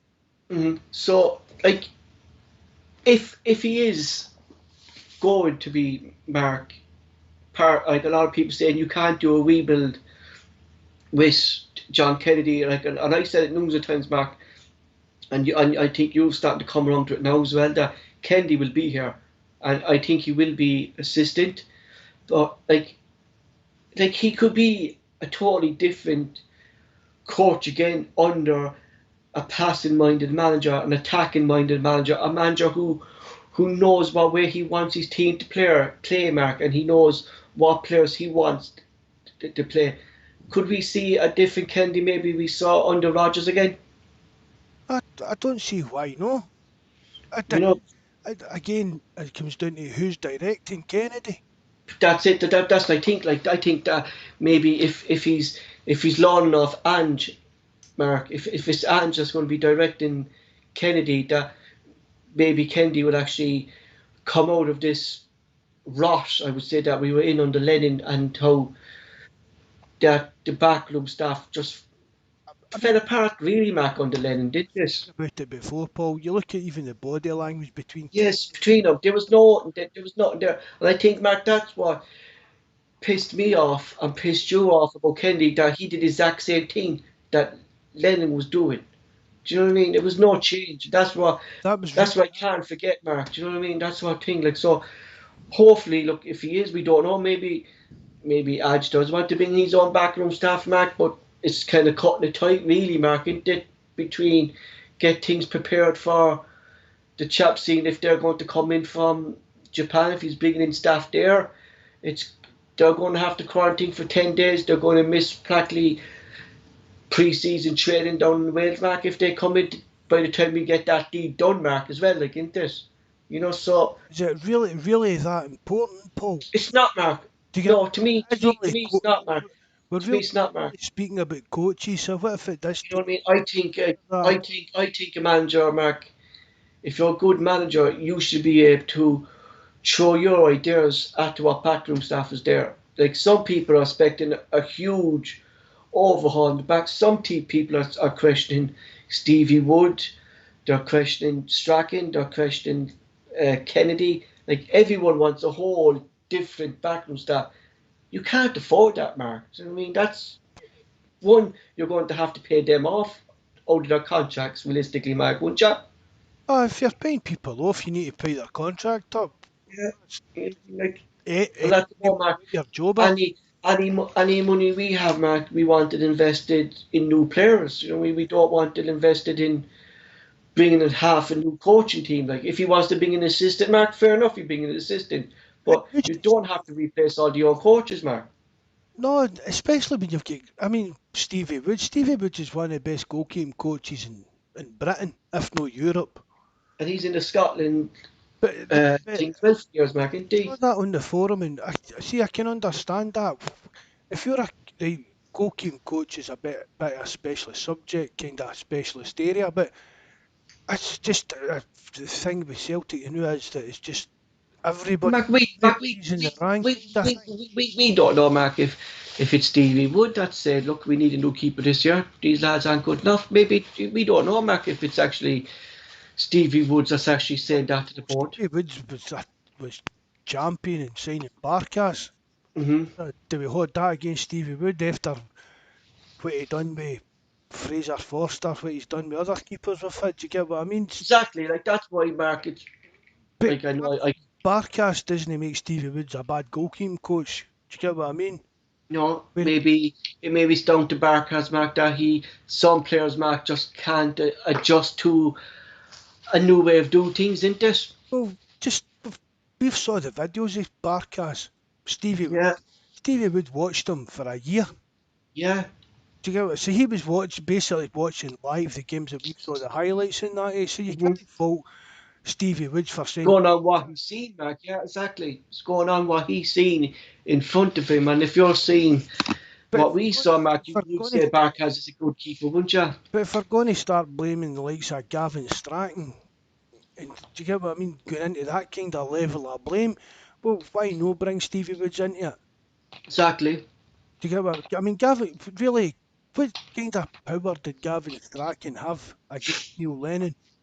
I, I, I, What I kind won't of think Mark he would have none. I think Lee Lennon was the type of manager, Mark, eh, and he was so stuck up in his way that it was his way or no way. I mean, Do you know what I mean? we know how technical that football is now, with all these deep gadgets. And I don't think Lennon was that type of manager, Mark, that moved on with the times of football. And The all, technology is now, I mean, you know. everybody's on all Gavin Strachan with his laptop, his tablet, and that, but that was his job. That was his job. Data analysis. And you see other managers, Paul, all the modern think managers, they all look at these kind of stats and decide how to change the game. So Gavin Strang was only showing Neil Lennon what the computer was telling him was going wrong. So it's up to Lennon to make a decision on how to change that. Hmm.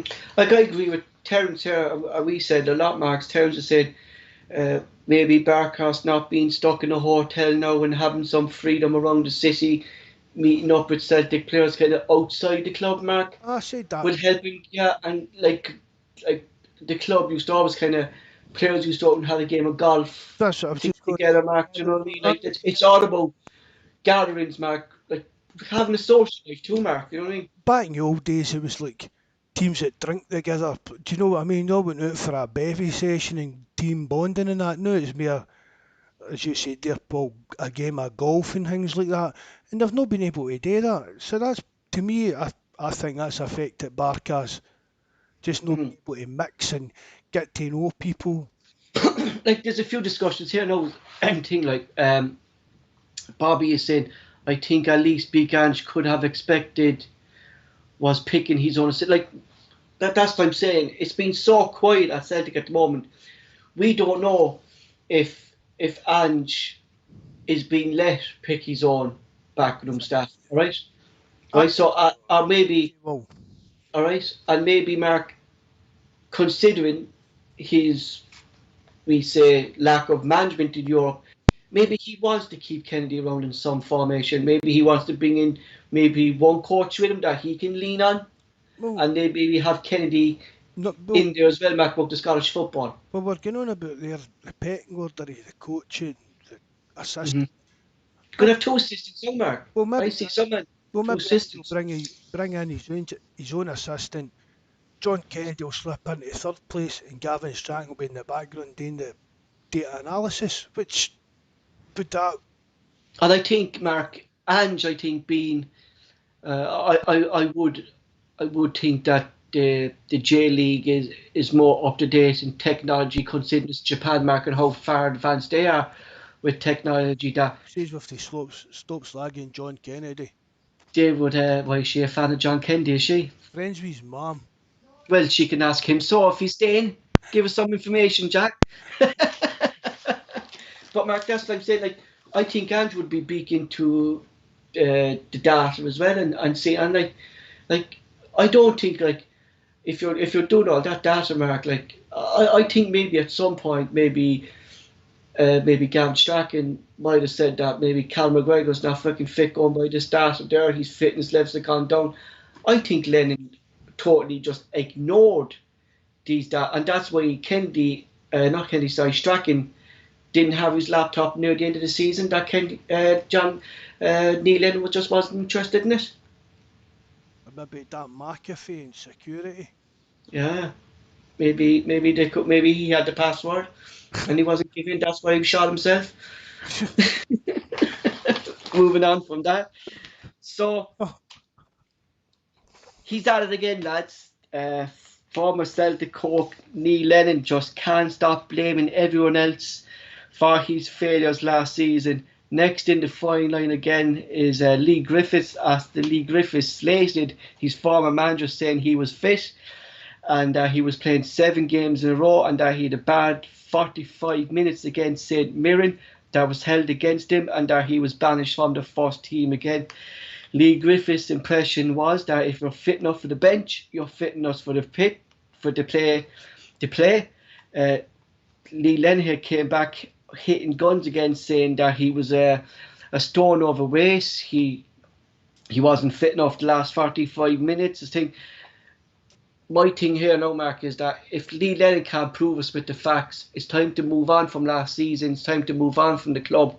Either put it up, Mark, or basically shut up. It's about time now for Lee Lennon, isn't it? he's just trying to keep himself relevant now, Paul. That's Mm-hmm. all Lennon's doing. It's becoming a bit of a war of words between him and Griffiths. And Like, Mark, he's going to tarnish. Like, he calls these a new breed of supporters, right?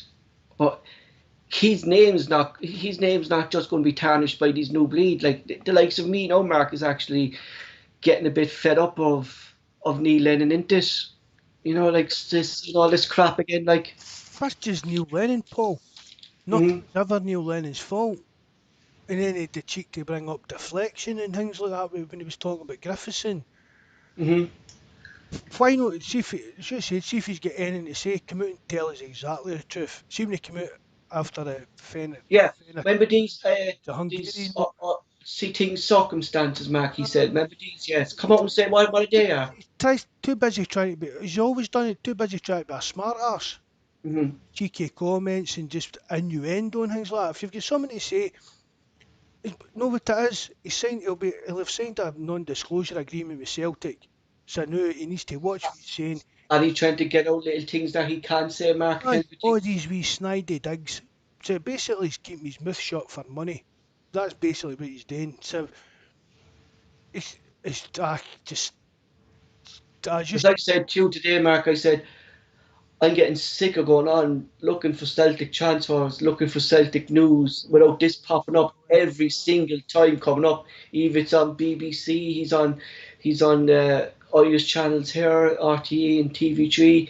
it's a He's saying about time yes, on podcasts here and there and just yeah. try to keep it. I don't know whether he's just trying to maximise his kind of earning potential as a pundit going forward or whether he's actually But you know what I was taught was what I was taught was brilliant, right? When he was saying there on a BBC podcast there not so long ago, he was on about the Dubai trip, and former Crystal Palace chairman, the fella Perish, came out and Neil Lennon was saying like, "Oh, we got government guidelines to go.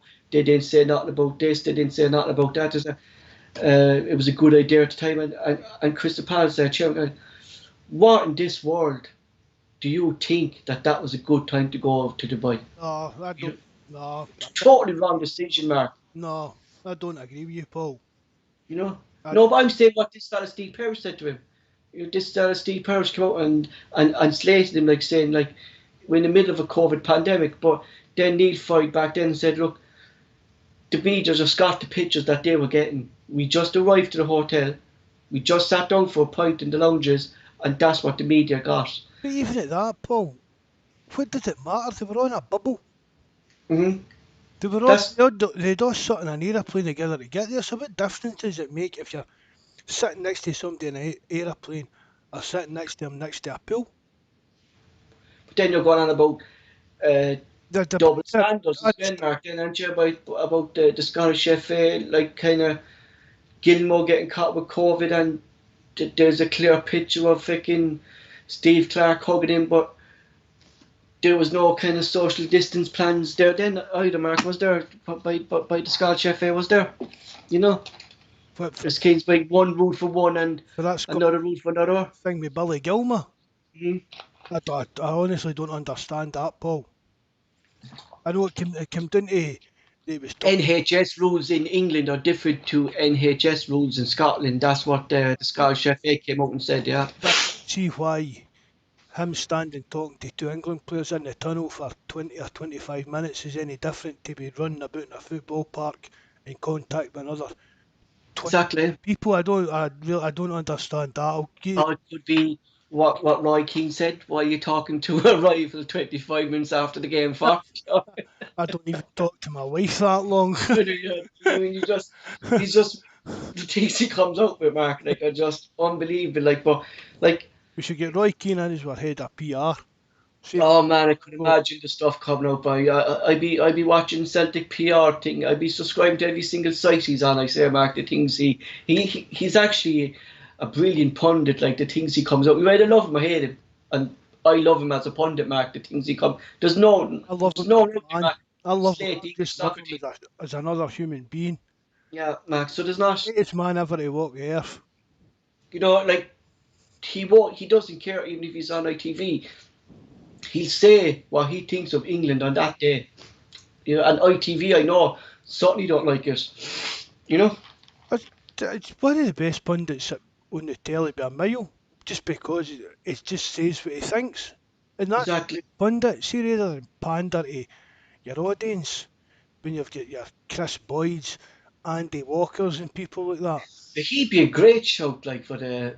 maybe we're talking about Sky Sports, like, updating their commentary on the thing, like... Roy Keane would be brilliant on the thing, wouldn't he? That would be Sky Sports showing a kind of interest in Scottish football. Yeah, you know, even though, Mark, I'm watching it, and I said it to you, like, and I said it to Terence as well on Discord, like, and Terence probably saw him as well because being is Damien Duff and RTE, Mark.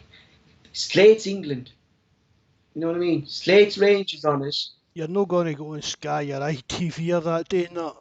You know, but like, and you're watching him, like, and you can actually see how much of a miss Damien Dove is to the Celtic coaching setup, Mark. Like, the way he says things, Mark, about teams and the knowledge he has about football, Mark. Like, Damien Duff was a big loss to Celtic, like, last season. Like, and I don't think it's fair, as you said, to compare Strachan to Damien Duff. So it's not fair. Why was he no snapped up before that, or been snapped up after that, Paul? Before, a good pundit doesn't make you a good manager or vice versa. Well, he came out, they asked him on the thing before the English game when Scotland were playing England, and the fella, Darren Maloney, asked him about the England video that was shown.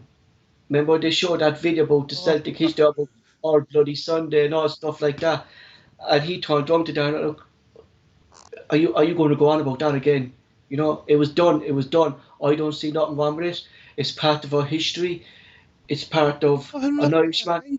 And he says, England going about the wars and all that, so I don't see what difference is. Like, I didn't see, but I don't know, Terence can back me up. That was one of the reasons, Mark, he left the Irish setup, I think, because he wasn't happy that players complained to him about this thing, like, He was getting kind of the partial blame yet, yeah, and do you know, said, "No, I'm not having that." like, Mark, I know, like, there's this granny rule, like, that English players would swap over, but there was no issues with this kind of stuff when the likes of Paul McGregor were here, fucking Ray Houghton came over, Ronnie Whelan came over from Scotland, do you know, like, there was, and Andy Townsend came over from England and stuff like that. But They built into the other Irish teams as history. well, Do you Paul. know what I mean? Look You at the know? French team.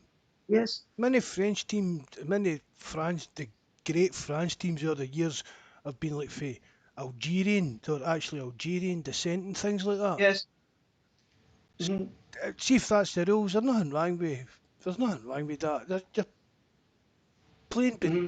as long as you're following the rules at the time, there's nothing wrong with that.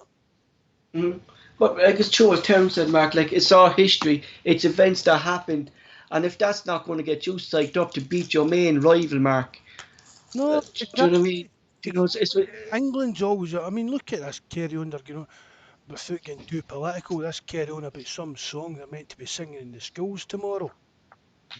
Jesus. One nation, one Britain, but this schools in Scotland are on holiday now, so they're not going to be singing it.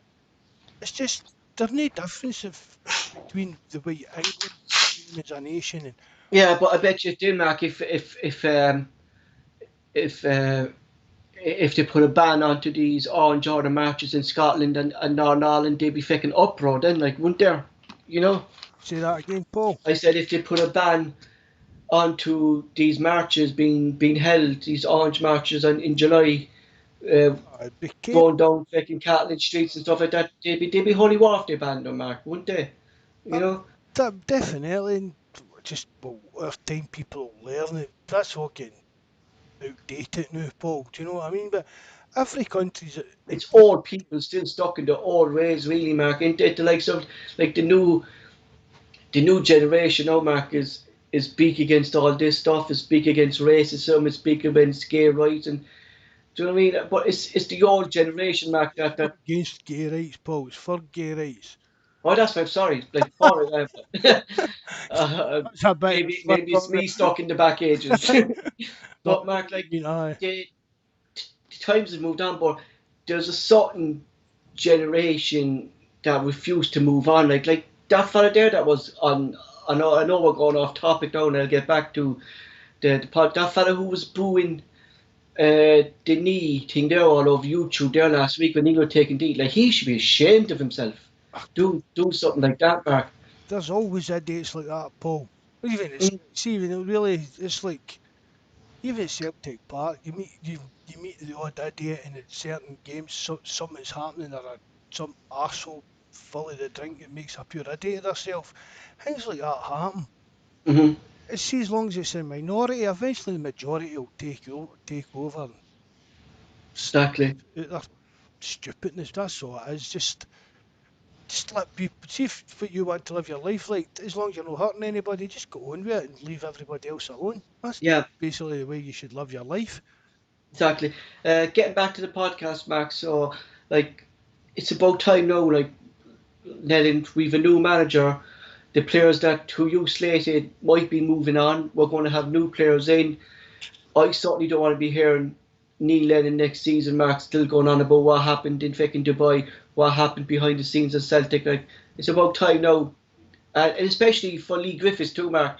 If Lee Griffiths wants to earn a contract next season, Lee Griffiths now should turn his head and actually not get involved in this stuff and concentrate more on getting himself fit. That he says he's fit, prove it to us next season, and don't get into this stupid chit chat, Mark, with Neil Lennon at the moment. Look, I've just got to say that as well, Paul. See, Griffiths, he gave that wee interview the other day. Lennon's shot back over the last couple of days, the day, whatever it was.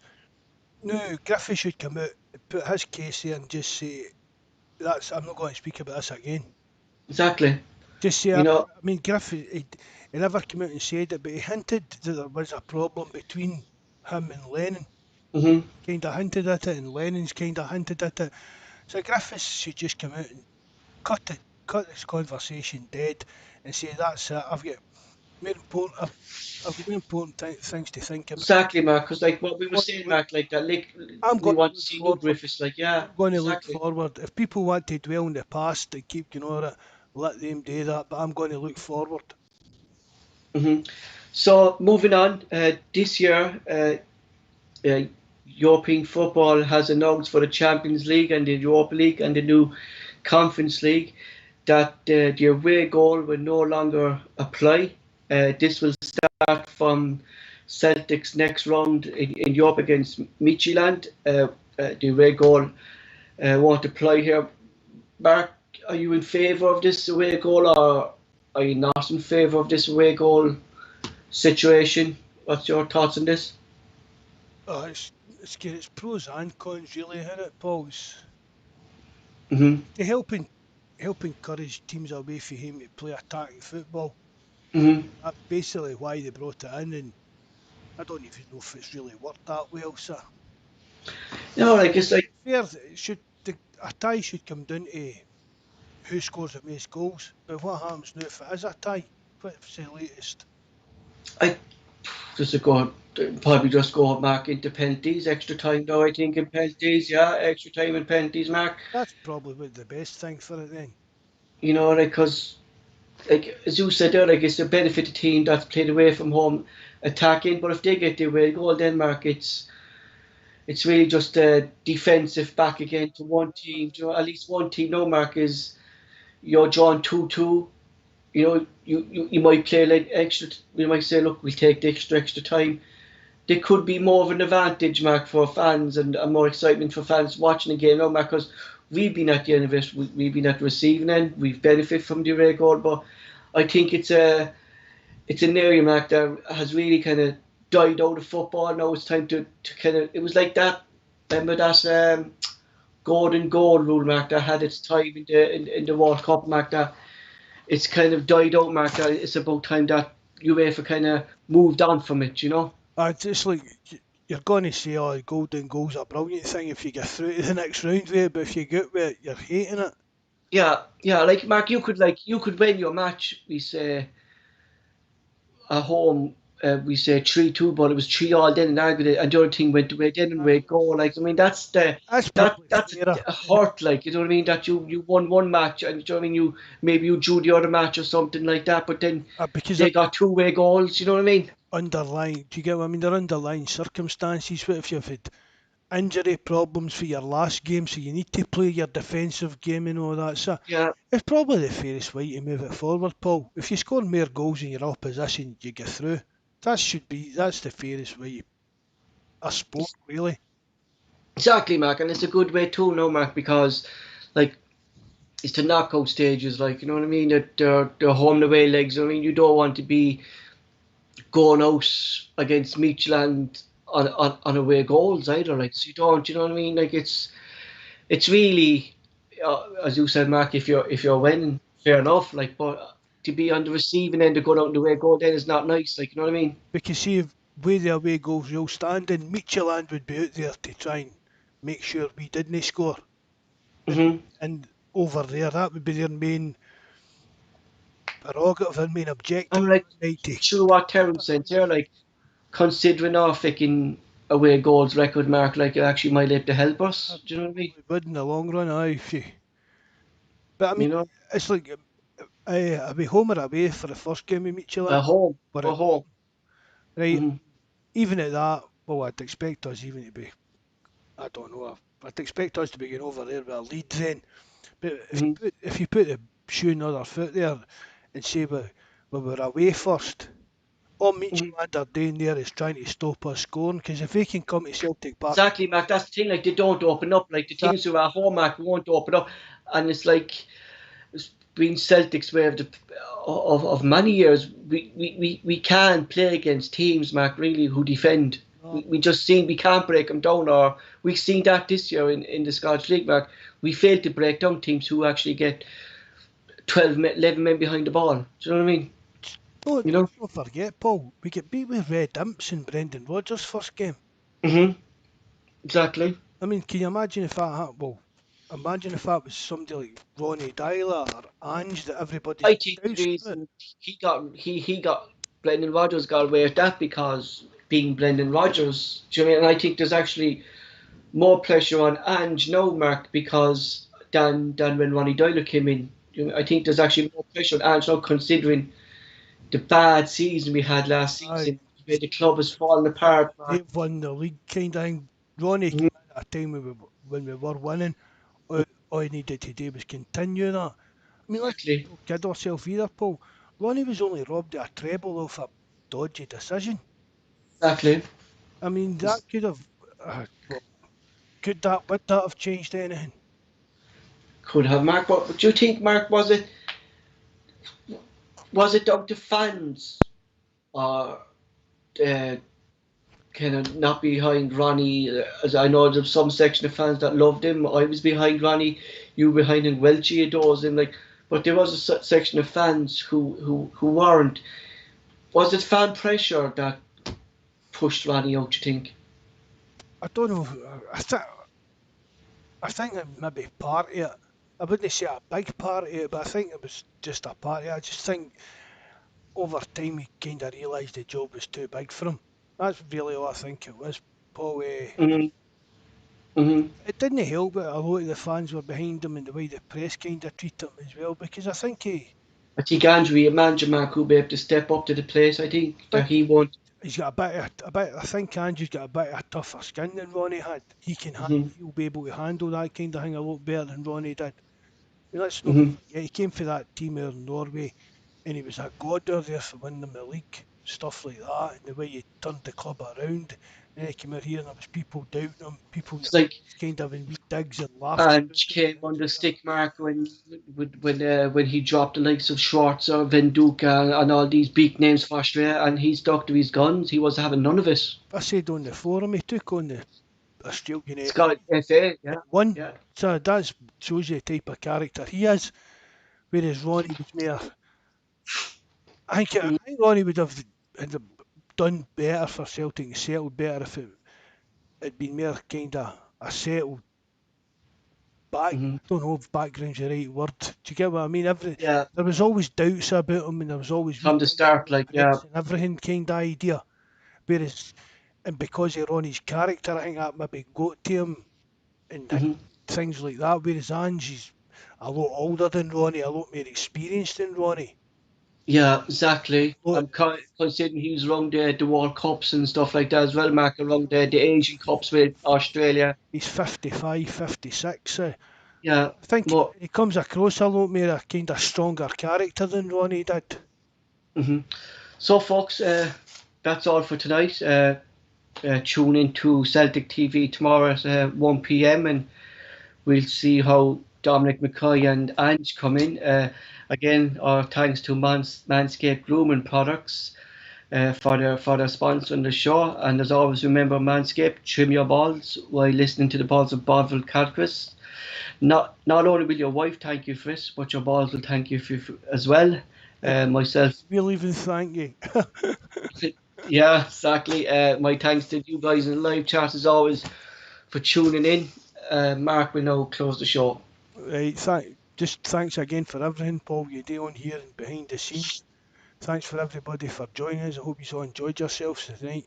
So just take care, God bless, and remember hit the subscribe button and the like button.